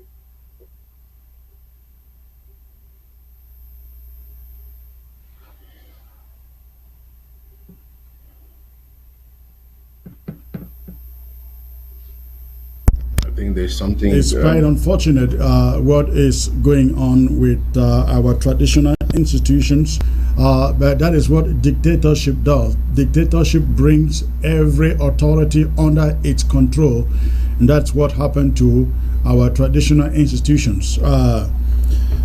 Comrade Ingenie, we have here on screen the Queen Mother. We see her in her image, in her picture, and we see next to her the remains of what was left of her after she was burnt alive in her palace.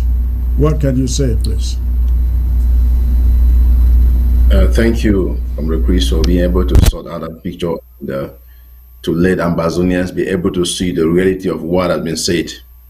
Because when the messages gone out the way they are, there are some people still believe, say, no, we are not really sure, it could have just been trying to blackmail. But when you will be shocked.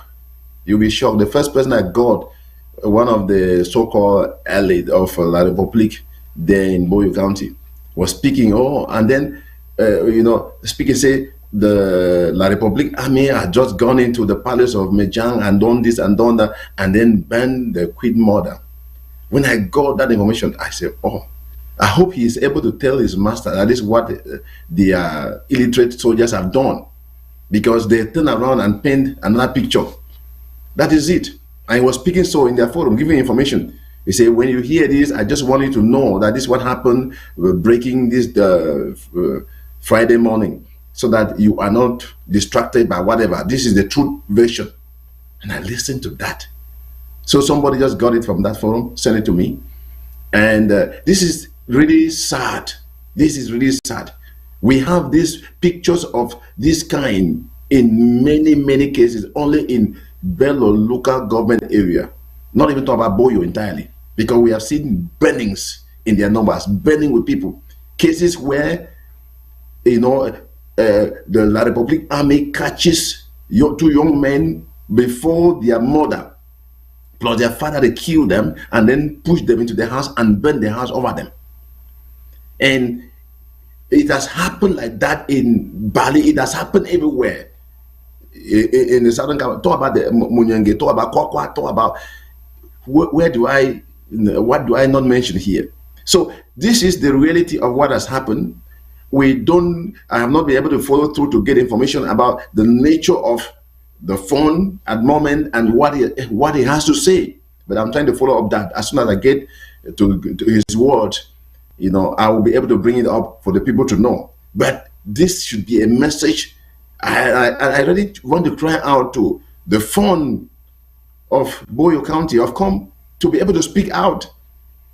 Yerima speaks, and at the end of the day, he said they cry for salvation. And this is a cry he had when he stood up in the early beginnings against Paul Biya, standing in for the opposition. And a few years he was co-opted. And like you hear him testify, he was already crowned, initiated and crowned to be one of the knights of whatever it is. And he cannot be able to stand through the cost now. So the right people should speak out. The phones who are supposed to be the voices of the people. In the early days, we could hear the phone come tell the colonial Dio who came and stood on the way and was lobbying. I said, he wants to meet with him. He said, how dare you come into my land and stand on the junction and calling on me to come and meet you. Unknown who we are and where you are, and put him to order. But along the line, they have been manipulated by this so-called elite in their zeal of wickedness and deception. Yeah, so this is so sad. Well, so sad indeed. If I may ask, before I get to Dr. Atienjo, what is the situation now in Boyo? We understand that the French Cameroon has increased the number of soldiers presence on the ground. What is going on in Boyo today? At the moment, since after this incident, our boys retreated. Have been monitoring the situation, and the additional army that came in for reinforcement in this case of Mejang were added to those who are. So we have thousands of them littered everywhere in the county of Boyo, and particularly in Bello local government area, which is highly affected than any of the areas of the entire county. So I made mention to you a week ago when I came up for the first report that what they did when they came in, the first groups that came in, they were harassing people that they couldn't find around, women and whoever was passing around the Bello three corners, and to sweep the place, to try to clean it up, and then took them to the market that had already collapsed many years back and trying to clean it up. And after that, they enter into the different quarters and were Anyway, they met somebody with either a small stand, or kiosk of little business by his house. They say you need to relocate your business to the three corners and to the market, and commanding them, telling them that if you don't do, we are going to come back here and I'm going to burn you down and everything in the name of little business. Unfortunately for them, nobody could yield to their messages. So at the moment, they are still there and they are on their own, moving up and down. But they have not been able to lay hands on any of our Ambazonian restoration fighters, the warriors of Boyo. And they will not succeed till tomorrow. So our people know already about that. And most of them who could not stand for their lives have fled.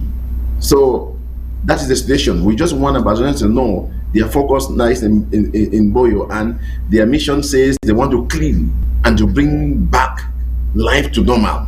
And like you mentioned in your monologue, they are trying to gear up things towards seeing whether in September there can be schools reactivated for La Republic in the Boyo County, but that is not going to be possible.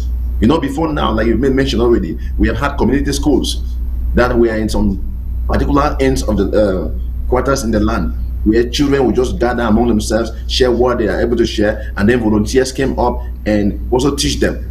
But now they are trying to fight against that initiative where they know that they have no power because those were not in charge. They were being controlled by the Boyo warriors and they follow the instructions. So they want to, as they say, they want to bring back Bello and life to normality so that by September they should be able to announce that effective resumption of schools have been back because they have cleaned the land. It's a far-fetched effort and message which we want them to know. Yeah, and Dr. Atienjo, this happens to be the trend that we are seeing everywhere on the ground. The trend of mass killings, we saw them in Ekona the other day. We are seeing it in the Babanki. We are seeing it in Boyo. And it appears that the message centers around, hey, we are going to get you back to school, whether you like it or not. We will get you back to school, and they are using every force they can. Could this be that message they are trying to send? Well, yes. In the days of Makiza, when they were fighting the Makizas, the way the soldiers were instructed to kill whoever, or the population, whoever they met, was in a heinous way. It was not intended for, it was intended to actually send a message out there to the population that this is what is going to happen to you if you dare resist our instructions. That is the same policy that the French Cameroon is using, because their master has given them the authority, has given them the powers, the ways to intimidate us. That is the only way. And yes, I would say that the message is sent across to various communities so that they can hear that what happened in Boyo, what happened in Gabo, what happened in Ekona, what happened in Meme. This is exactly what is going to come. The mayhem. This mayhem is going to be brought upon your population. Are you ready for the mayhem? Are you ready for this devastation that is going to come? Yes, that is the message. But one thing that I would like our Ambazonians people to understand, learn from what has happened in Boyo. They have gone there, they have done all this massacre, but they are registering a lot of casualties. And our boys are on the ground, they have stood their ground, they have never been caught, and they are doing what they are supposed to do in a very surgical way. So if you can imagine that an army that is trained is fighting against an army that has not been trained, and they are losing, what do you expect? So this should be a lesson to other areas of Ambazonia. If the La Republic dare send their own soldiers there, the people should stand up and fight, because what is happening in Boyo is an example of success, showing that the resilience that our boys have been able to show. So in a nutshell, yes, I agree, it's a message that they are trying to send out there, but it is not an old message. It's not a new message, it is an old message. So we already know the plan. So I don't think that our people should be worried about it. All they need is to be careful and see how they can actually repel this very bad and heinous idea, dangerous idea that is being propagated by the government, the ruthless government of La Republic. Well, Dr. Atienjo, still back on that same subject. What is going on in Momo? I understand the same threats are coming up in Momo, where the colonial officials are telling the population, come September, you all must get back to school. Tell us what is going on there. Well, Momo is one of those places that is very, very, I would say, fragmented at this moment, given that there is no collective effort in the terms of the entire county working as one. Because you know the Moamo LGA is a very big chunk of Momo County. They are operating. I don't even know if something is existing in Moamo at this moment. Leadership has a complete failure. Nothing is going on there, and you see, and that area is an open window for La Republic to thrive and do whatever they can do there. And we've heard about several arrests that have taken place, how they have killed people over there. You've heard about that. And then if you go to the area of Njikwa, Njikwa is somehow controlled because of the resilience that is being shown by the fighters that we have there, and nothing is going to happen in Jikwa when it comes to school. And then you go to Ngi, the LGA. Ngi LGA is intact, even though the colonial administration there is kind of trying to push things to happen, and they go out there and paint an image of things returning to normal in Ngi, but that is not true. Nothing is happening, and nothing is going to happen. And you heard about the recent incident that happened, how ADF did their work and they captured some of those politicians in Gi. They should be they are aware of the fact that the danger that faces them if they dare go to push the Ngi people to do whatever they don't want to do. And Widikum, which is very close, Widikum is kind of a little bit covered by some spots of, a huge presence of boys there who are working hard to make sure that things don't happen. So there is that. I'm also a Momo is kind of a mixed, but on the larger scale, nothing is going to happen in Momo when it comes to schools. You can only see daughter schools in the places like Mbengwi, where you have a very huge presence. In Mbengwi, when I talk about Mbengwi, I mean the Mbengwi town itself, where you have a very huge presence of the military, where you have the army, the company, the gendarmerie company is there, that they can enforce a few schools to go on it within the central town of Mbengwi. But when you go to the outskirts of Mbengwi, nothing is going to happen. So, yes, I know that they might be spreading, the Republic might be sending some soldiers to Momo, but it's a very, very difficult terrain for them to tread when it comes to enforcing people to go back to school. So it's not going to work. Thank you. All right. Thank you. Thank you.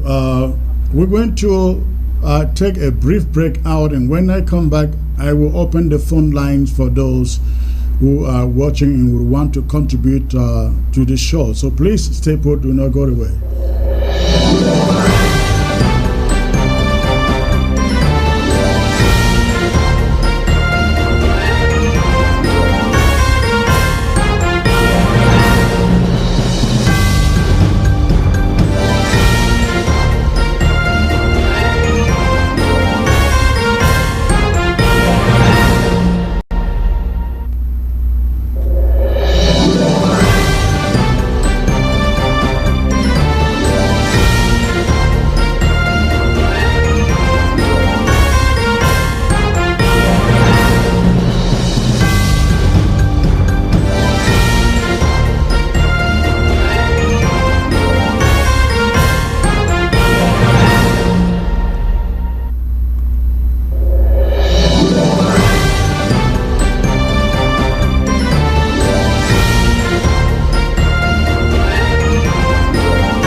All right, thanks for staying put there, ladies and gentlemen. At this moment, I am going to open the phone lines for those of you watching and listening from whatever part of the world that you may be and may want to contribute. Please go ahead and you call the number on your screen. Call the number on your screen if you have to contribute to the show. Remember to turn off or turn down the volume of your set before you call, because we do not want an echo. We do not want an echo when you call. So go ahead and make your phone call. You can ask a question that relates to any part of the broadcast or presentation of today. Again, the phone line is open and we want to hear from you. But while you do so, I'd like to get back to Comrade Ingenie. What is the situation of the civilian population in Boyo now? Are most of them still in the forest? Yeah, exactly. Exactly, yes. Most of them are still on the run. The situation is quite critical because, like I told you the last, I think a week ago, it was that on Wednesday last week when I came up, I was letting you know that when, the incident that happened before the last case of Mejang was they attacked our boys through on La Republic Army that ended up with 4 of them knocked down and knocked out of life, and some were rushed to the theater in Bingo. Now, the resulted to arresting any man and any person, youth that they found along the way within Bingo. And fortunately, we are grateful that through some interventions, those children were released. But one of the sad things, like the cases of Babanki, I got a picture a few minutes before joining the show of a young man somewhere just after the outskirts of Boyo, there in Babanki, in a place they call it, particularly in a small place they call Bobina 1. These corpses are lying there in the already advanced decomposed. And nobody, they just found it there. And then they got the picture. We're trying to send out to people to find out, do you know this guy? And this is what the Republic have been doing. So they've been hunting for, especially the youth. So in Boyo, like in Babanki, they are flee into the bushes, they are flee into the hills, flew into the forest around. And nobody can dare to come back. I was talking with a friend whose brother had been in Babanki, and there was no way, because some of them were able to travel through Babongo, to travel to the hills of Dawara, if you know the runs of Dawara, then get through to Babongo where they find their way out, and Tundop Plain or Okotunje. So this is the nature of life back there. The few people they could find around the land were old women, some old men that they are helpless. There's nowhere to run. They say, well, if it has to happen to me, it has happened to the young who were supposed to bury us. Why should it be me? So this is the critical nature of insecurity everywhere in Boyo. And we are grateful to that, the fact that the warriors took that upon themselves, the challenge to lock down everything. It has been quite painful on the people. And I'd like to pass this message because some people have been asking, could it not be relaxed in the way where on weekends, on Saturdays and Sunday, vehicles can move in and out? The warriors said, La Republic Army have been taking advantage of those cases where they don't want to give any chance.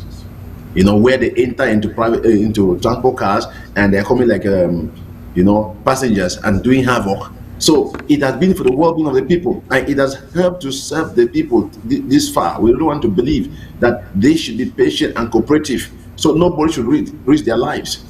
The last time you will receive phone calls from people who were in the bushes, who could call to give you the updates of what was happening. That is the reality of what it is. But some of them cannot even do so because their phones are,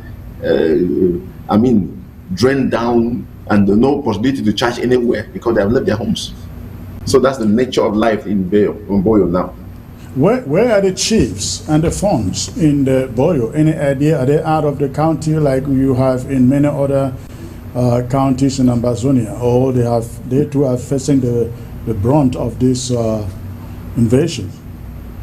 To the best of our knowledge, the fund of lives there in the palace, and then the chiefs, all the first class, second class, different levels of chiefs, they are there. They have not moved out anywhere.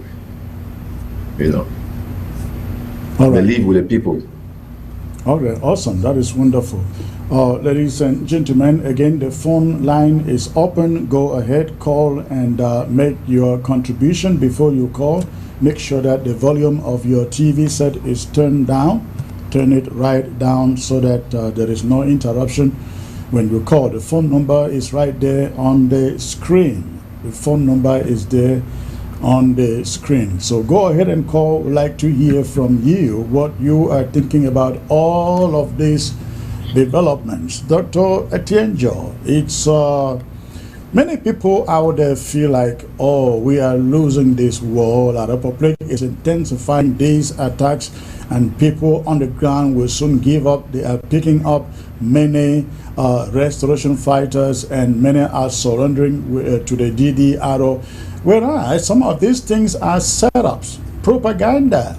We learned that last week they said they picked up some fighters in Menchum County, surrendered to the DDRO. It turned out that it was all propaganda. Some teenagers, young people were picked up, and they set them up, took videos and pictures and put them out and said, these were the restoration fighters, Amber Boys as they call it, surrendering to the DDRO. It turned out not to be true, and they have done this again and again and again, just trying to convince, to lure other ARFs to surrender. It is not working, isn't it? Yes, actually, as a matter of fact, these are all schemes of the many schemes that La Republique has in store to deceive the population of the Ambazonians to believe that things are not working. And guess what? Their message is going everywhere, and some of these people are kind of trying to believe what they are doing. But I know that Ambazonians are very smart people. We do not have any fighters that have surrendered to DDR, and everything that is done is staged in order to derail Ambazonians. And it's also done by people who think that they can deceive our people, or they have influence over our people. So it is very clear that these are all lies, and it's not working, and it's a plan that has failed, and they are trying to use it. They have been doing over and over, and it is not working.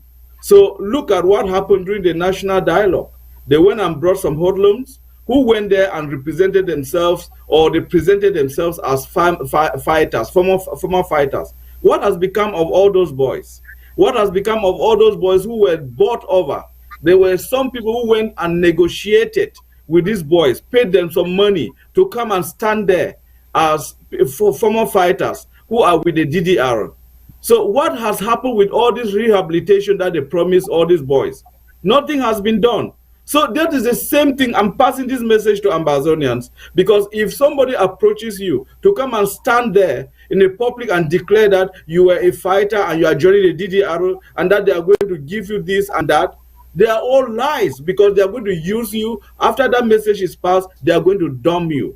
So the situation is something that our people should know this. They are better than this. They should know that this is a scheme that is brought by this government, by local politicians, to derail our people, to deceive our people, and put them that doubt in their mind about the success that this revolution is actually bringing on the table. We are making enormous progress. In 5 years, 7 years, we are up to this level. We have held La Republique down. Nothing is happening. La Republique is on their knees. They are begging for survival. This is huge improvement. This is something that has happened.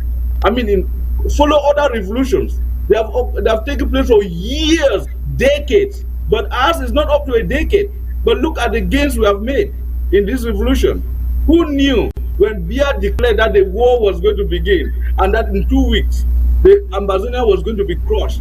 Look at it today, 7 years down the line, we are there and they're using all these games. So whatever they're staging, I'm just appealing to Ambazonian. We should know this. We know that they're all coming with all the tricks. The local politicians will come and use you, take that as a political message and go to Yaoundé to buy their positions, to buy their appointments. Please, we should not be used for that. Thank you. Comrade Ginny, what is your take on that? The idea of picking up young people in quarters and lining them up and taking photos and telling the people that these are Amber Boys surrounding. You don't see them with a single gun, but they tell you these are Amber Boys. It happened in Menchum, and the boys in Menchum came out and said, no, they haven't lost anybody among themselves. Nobody surrendered to the DDR.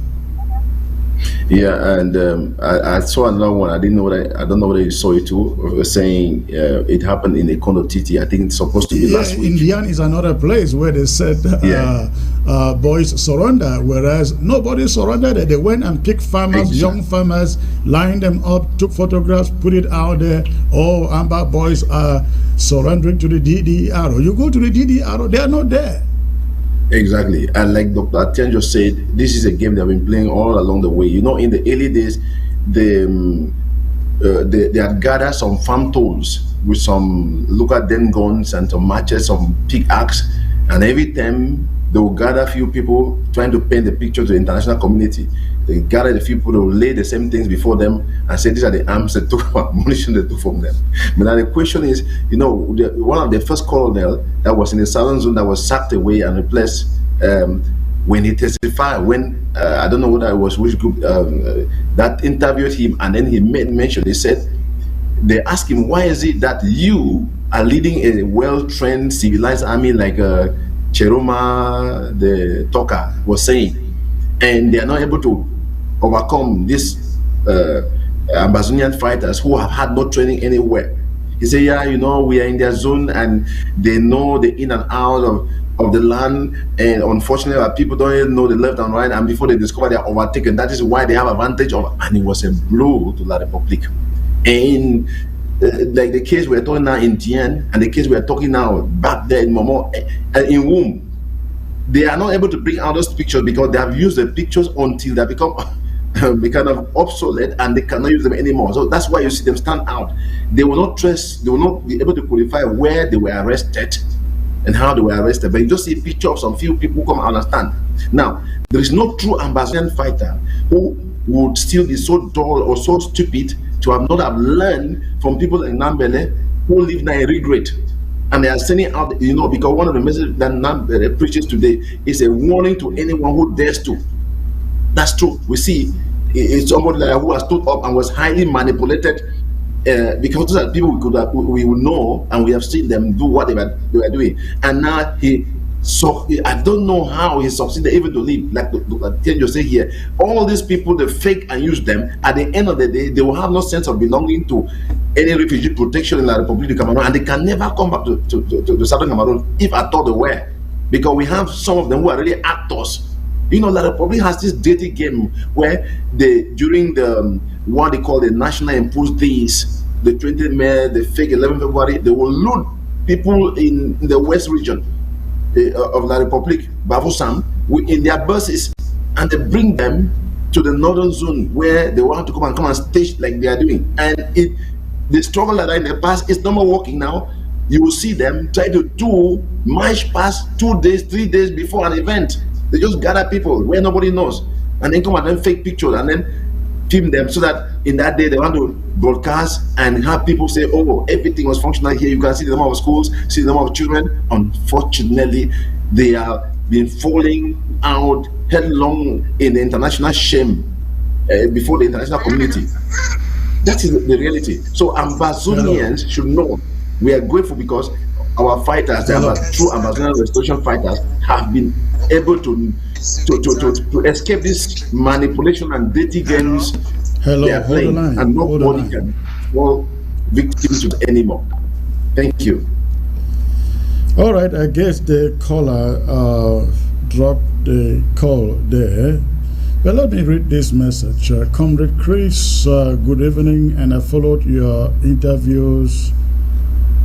Okay, with Divine Chamakom, truly appreciate your answers. My concern is schools boycott. Is it wise that from 2016 to 2023 our children are out of schools? Even in Ukraine and other places where wars were fought, schools were going on.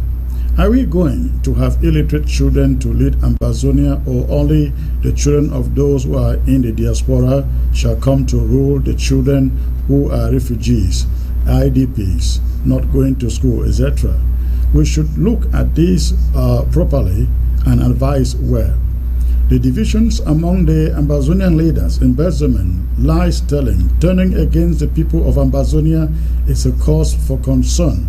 How is it that ADF, SOCADEF, SACO, ECOME are arranging deals for themselves while the people for whom independence is being fought are targets to suffering, loss of education, poverty, etc.? It's a little long piece there, but I would let you guys to take on this first. I don't think this writer is. Oh no, I know this guy. Let me attempt an answer here before I give it to you guys to try. This is the kind of narrative and divisive argument that you hear all from those who back La République du Cameroon. It is a kind of narrative you hear from people like Professor Victor Julius Ngo, who calls a show to say, hey, you in the diaspora allow your children to go to school, and here on Ground Zero, our own children are not allowed to go to school. And yet, Professor Victor Julius Ngo is out there teaching in the university. I don't guess whether those are not schools. He is teaching art. But again, this is a divisive language that people who are towing the side of La République du Cameroon would love to propagate. We've made it very clear. We've made it very clear. Community schools are going on in Kumba, Boya, Bamenda, Manu, Manfe, even in Wharton, Bui. Community schools are going on there. Even the university is going on in Boya and in Bambili. So what are they talking about? This policy is settled and done. What is left in the LGAs, the rural areas, will remain exactly the way it is, because we are not giving victory to La République du Cameroon as they prepare to get to the United Nations in September to submit a report that says, well, everything has returned back to normal. You heard their frustration in that narrative from the Senate, their own Senate, saying in spite of all they have tried, they feel like development is not happening enough because of the war. That is exactly what we want, and if we can do more, we will do it. Send your child to wherever you feel that child can go to school. Nobody will stop that child. That is not our policy. It is not our policy to stop any child from going to school anywhere as far as schools exist. But it is our policy to keep any French Cameroon operated school shut down in its entirety in all of Ambazonia. Dr. Tenjo, I'll give you the microphone there. Yes, Comrade Chris, you've just said something that is very important here, and I would like to reiterate here again to Amazonians, because there are people who are out there making all sort of noise and baseless noise about this issue of schools, and they are painting this IG as an IG that has stood against the education of the Ambazonian children. Why would this IG do that when the future, they say the future belongs to the youth, the future belongs to the children? And then why would this IG stand against that? This IG is out for our children to go to school. Go to schools that are already operational. No government school or La République operated school is allowed to open in Ambazonia, but schools are open. Community-based schools are opening their doors to all indigenous, all children who want to go to school. Parents, send your children to school. The only thing is, before you send your child to school, you need to have that security guaranteed. You know that these children are going to school, they are secured, and nothing is going, because we cannot provide that security given what has happened in the past. La Republic has invaded schools. La Republic has assaulted our children. They have killed our children, like the incident in Kumba, the incident that happened in Kwen Bamenda. All those schools were raided by La Republic. So we do not want that to happen. So parents, if you see that the security is there, send your children to schools that are already operational under community leadership or community management, not La Republic school control schools. Now, when people sit and make closet criticisms like what Doc, I've I done, will like you to hold on there for a second. Let's get to this caller from Okay, Ground sure. Zero who is using data. I'll get back to you. Hello. Hello, sir. Yes, good evening, sir. Hello. Where are you calling from? I'm calling from Ground Zero in La Republique.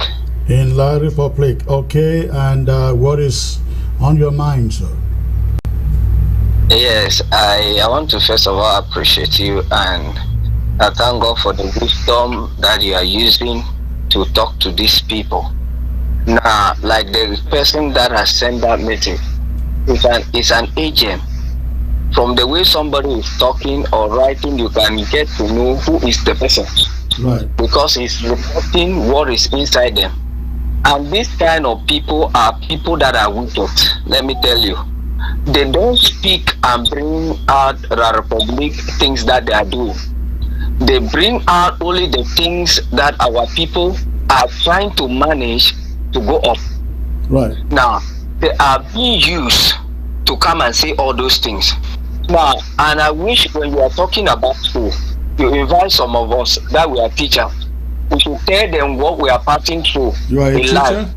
So that, yes, so that they should know that there is no school in Cameroon as a whole. We are dying, we are suffering. That is why we are fighting in the teaching field for the education. And just like you are talking about those who are going to whether DD World Center, those are staff illiterate because they will not learn anything there. There is nothing there that they can teach them. Cameroon doesn't have any specialist. They don't have anything to do as far as teaching. Tell me, is this academic that in 2023 they are still teaching children about Natiga? They are still teaching children about who discovered this. When will we discover? When will we bring things into existence? So all those things, I believe so many people are listening to my voice this evening. All those who are crying of school, they are not crying of school. They are hypocrites. They are hypocrites. We have been ahead. What have we achieved? They will tell us because we have already gone ahead. That is why we are feeling like that.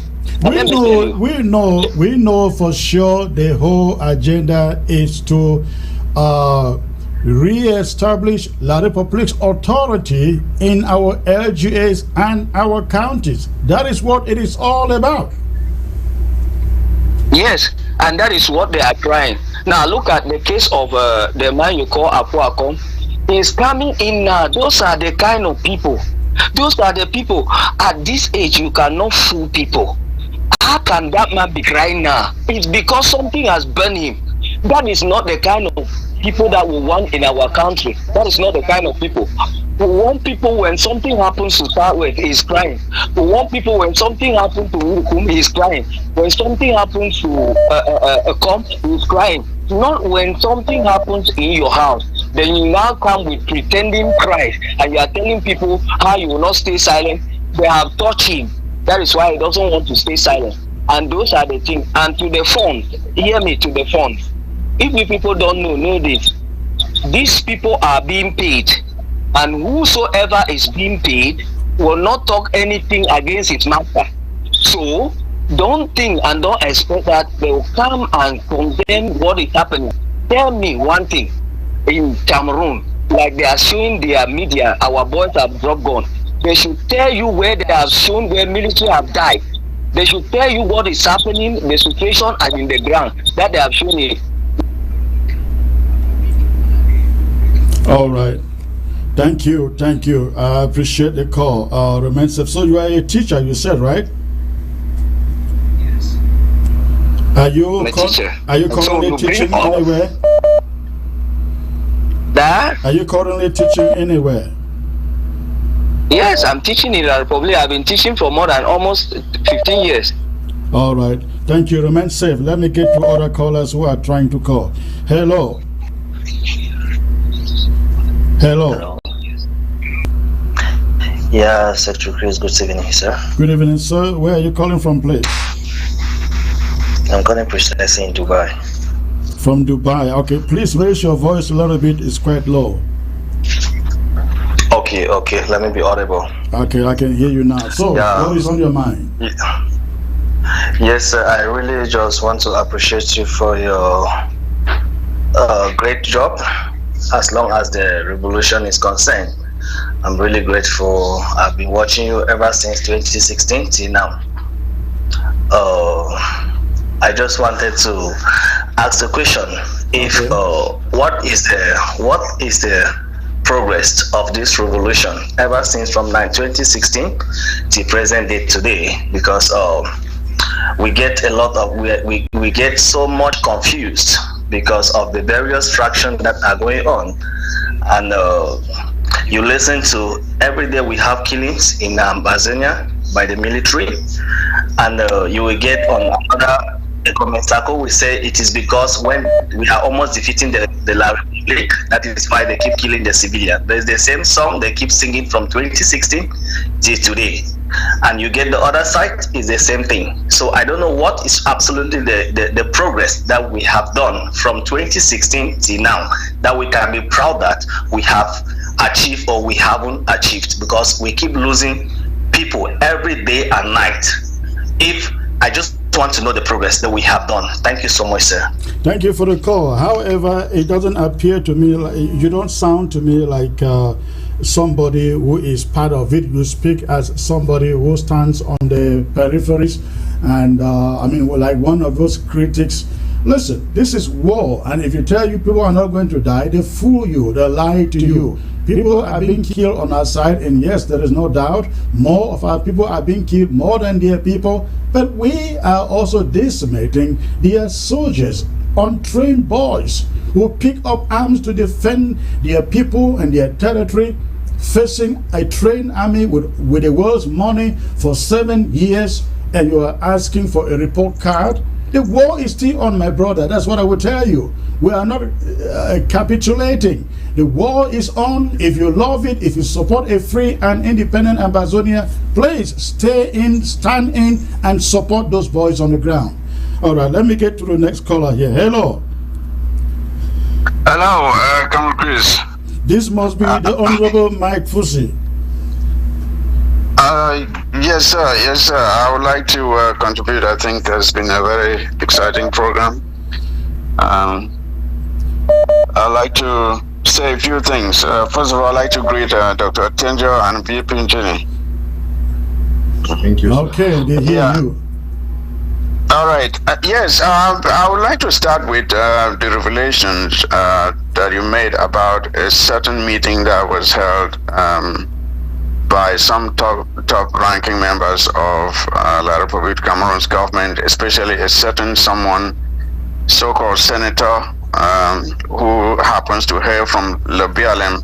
Yeah, I have a message for you. Hold on a second. Precisely, the meeting was summoned by La Republique du Cameroon Senate Foreign Relations Committee, and they had brought in the minister delegate at the presidency in charge of defense and in charge of the Commonwealth and in charge of external relations for a bill that they're supposed to be sending to the head of state, the god of the land. Wow.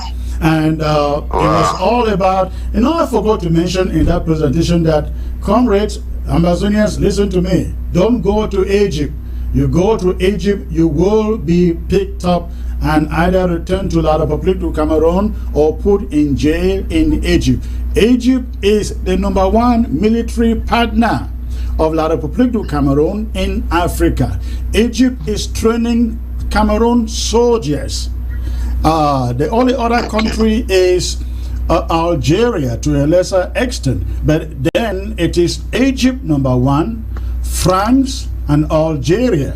So if you are Amazonian, I know many of you would like to go to Europe, to North Africa, please be careful, don't go there.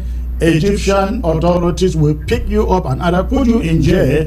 Cameroon has a military attaché there. The Egyptian army is training the Cameroon army, and they are also doing exchanges. And in fact, I think it is in October, the Cameroon military will be having a joint training with the American and the Egyptian army. That will be in October, according to that report. Egypt is the #1. That thing is long. I don't have time to read all of it. But Egypt is the #1 military partner of La République du Cameroon in Africa. Go on, sir. Thank you. That's interesting. First of all, with regards to that meeting and the so-called bill that is supposed to be sent to Paul Biya, I hope they will do their incantations right to make sure that he wakes up from slumber to sign that bill. That said, I'll have a message for the so-called minister delegate at the presidency. He hails from Le BLM, as I understand. No, it is the guy from the BLM is a sponsor of the bill, and he is a senator. The senator that is seen on the screen. All right. So I have a message for Mr. Senator. Why don't you come home to LoBLM and work, and so that your people can welcome you? Come and hold a rally. Yeah. You know, in the United States where we are, we call such people. I hope you excuse my language. Call such a person a punk ass. Punk ass. That's what you call them. It's just like calling him a coward, or what you call a gong dog. Yeah. Someone who puts his tail between his legs. You also call a pin. Yeah. That's another name. So that is what I have for him. If he's courageous enough, let him come home to LoBLM and see what happens to him. We'll have a small package ready for him to work on him. Well, I hope he does. 2 by 2 will be waiting for him. Waiting to welcome him in the most cordial manner. In fact. So let us remember that in 2020, way back in 2020, Atanji said the war was already over. Correct. We are now in 2023. Go figure. The war is still going on. So they keep saying this and hoping that it will come to pass, but it never comes to pass. It will not come to pass until they are willing to sit down and address or negotiate with Ambazonia. That is when it will end. So that's what I have to say there. Now, they're like acting like little kids who like to play juju. You know, little kids who go around pretending to be a juju. But everyone can see that kid is not a juju. That's what La République is pretending to do. They keep trying to pretend as if they are in control, but they are not in control. And everybody knows it. I don't know if they know it themselves, but they are not fooling anyone. And then when it comes to there are soldiers who are being decimated every day. VP Gini just said 4 were killed in Bello, and they had to abandon the corpses in the bush because they could not take them. And they keep dying every day. I am hearing another version of that story, though, that one of the soldiers, La République soldiers, turned around, shot his colleague because they were fighting over a loot that they got from one of the houses they broke into. I think that must be a separate incident, because that one involves a single soldier. That must be a separate incident. Now, so as I'm saying here, La République's locomotive is stuck in mud, and that mud is the war with Ambazonia. Their locomotive is stuck in mud, and it's not going. That mud is not drying out anytime soon. If they want their locomotive to keep moving, they need to sit down and resolve this issue, or else that locomotive will stay right there where it belongs. Now, with regards to these schools, fellow Ambazonians, we are not against our schools opening. What we are against is this continuous indoctrination that La Republic has been giving to our children over the years. Until the start of this war, I didn't even know my history. I learned a lot of it after this war. So we have to stop this spread. Because in school you were taught Cameroon history. You never learned. Yes. You never learned Ambazonia or Southern Cameroon's history. You learn of the Mbidas, the Atanganans, and so on. So Ambassadors should understand that we are not against our children going to school. We are against our children acquiring the wrong kind of education that trains you to come out and be dependent on the government, education that trains you to be a job seeker instead of a job creator. That is what we don't want. We want to change the curriculum to train our children to come out and be job creators, innovators, critical thinkers, people who go out and make things happen, not people who go out and start writing applications. That is what we are trying to change. So when we go out and talk about these things, let us explain exactly what we are trying to do. We are not stopping our children from going to school. We are trying to change the curriculum so that the education the children acquire actually yields benefits to them and the community as a whole. So I just wanted to add my voice to the brilliant discussion that's already going on. So thank you all for what you're doing. Thank you, sir. Thank you. That is well articulated. All right, the phone number is still open. I saw many people trying to call across, but unfortunately the line was busy. Let's get to this other caller and see. Hello. Hello. Yes, hello, Secretary Chris. Yes, sir, I can hear you. Good evening. Where are you calling from? Yes. Good evening. Good evening. Where are you calling from? Yes, sir. Yes, sir. Calling from Abakwa. Oh, right. What is going on in Abakwa? I'm calling from Northern Zone Abakwa, sir. Hello? Hello, what is going on in Abakwa? I'm not getting calls from there. No light? Yes, sir. I said I'm from Northern Zone Abakwa. All right, go on. Yes, sir. Go on. All right, sir. Yes, sir. There's one thing. Yes. One thing I want us to know is that when we talk of the funds and the chief so far in the Southern Cameroon, it has been a very long period of time. Even before the wars was declared on us, we didn't have funds again. They were all dead. What do we mean by them dead? Because they were no longer in the movement of the people. They were selling their souls, even without knowing that they were selling their souls. Because when we talk of the funds of funds, it was the man on fund called Angwafo.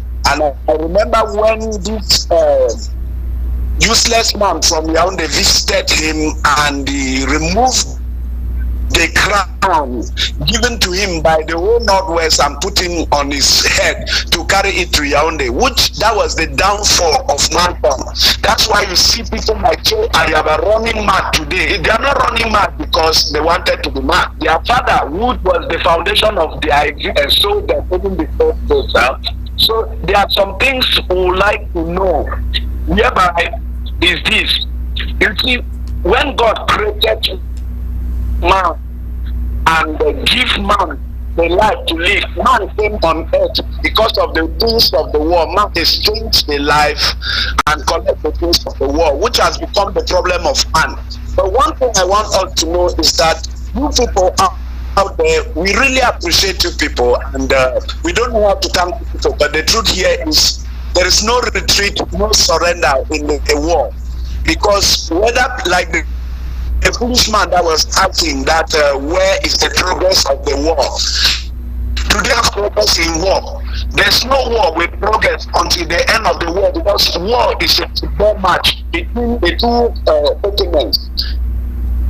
And until the final whistle be blown, that's progress. Himself asking that question, what has he been contributing in this war? Because we are here, people are dying, and people are sitting outside, like what you are explaining about. Does he have any pains in his body? Has he ever passed through, anybody in his family has gone through the things we are going through?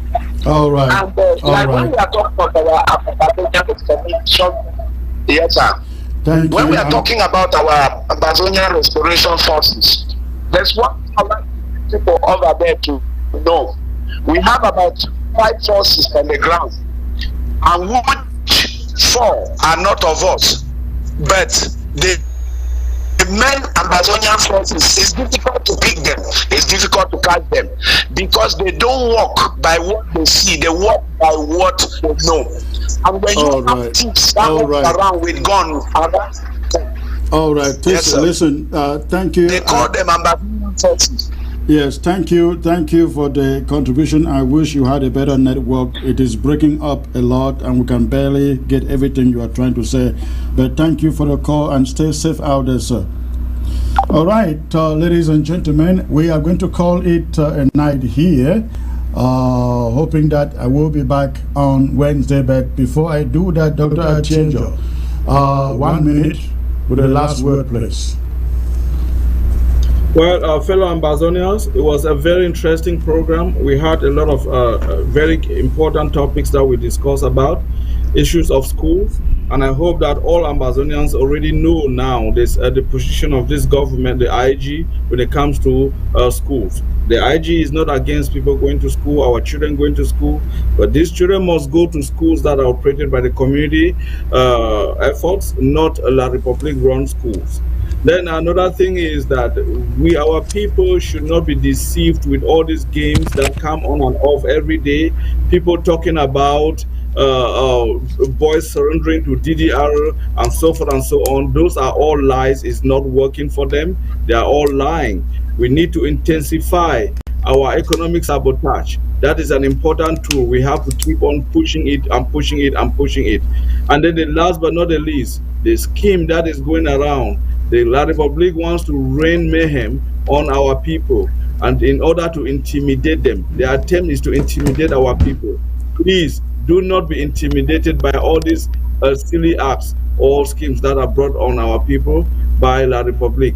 They are not, they are toothless bulldogs. The one caller said here, let them show you the way they are posting on the internet, how boys are surrendering. Let them show you the soldiers that are being killed. Have they ever showed any soldier killed? Never. They have never shown that.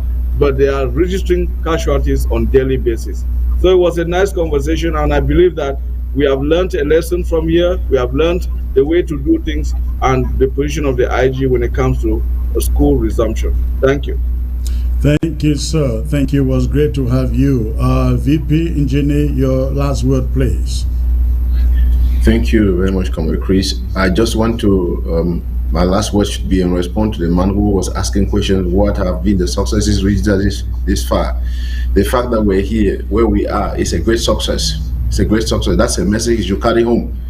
If it's doubting whatever has been the registration or whatever has been of advantage to us, the fact that where we are at the moment means we have gotten success this far. La Republic gave us 2 weeks, and this is 7 years. This is something that they could never dream of, and any of their supporters. You know, one of the person mentioned about the crisis here and there, people doing, we are in the revolution, we are in the struggle, and the crisis of a struggle are within a struggle, they are manifested within a struggle. If they were to check out for other struggles that ever came through, they will know that the people went through worse things than what we're going through. We are not like endorsing whatever may be happening wrong. The last caller was mentioning about all kinds of fake Ambazonian fighters, and we have about 5 different groups. But within those 5 groups, only one that is true, the true Ambazonian restoration fighters. And some of them highly sponsored by La Republic, we have known, and they bear witness, the Atangaji boys, and all kinds of infiltrated thieves who have just taken advantage of the issue to do whatever they are doing. And many people are not able to stand the truth of the atrocities. So we went through all these things, but then we have seen God sustaining us this far. So we want to cheer up and motivate all who have been standing up for the cause. Let nobody faint, let nobody shut down, let nobody give up. We are marching on and in victory. And sooner than later, we're going to celebrate victory. We cannot afford to make the greatest error that a fool will ever do, like quitting behind. We are not quitting, and we are winning, and we will go through. All right, thank you, Mr. VP. It was a pleasure having you on the show tonight. You have a great night, sir, both of you, with Dr. Atienjo. Okay, ladies and gentlemen, we're going to call it a night there, and I hope I can be back on Wednesday. Remain safe and strong out there, and see you on Wednesday.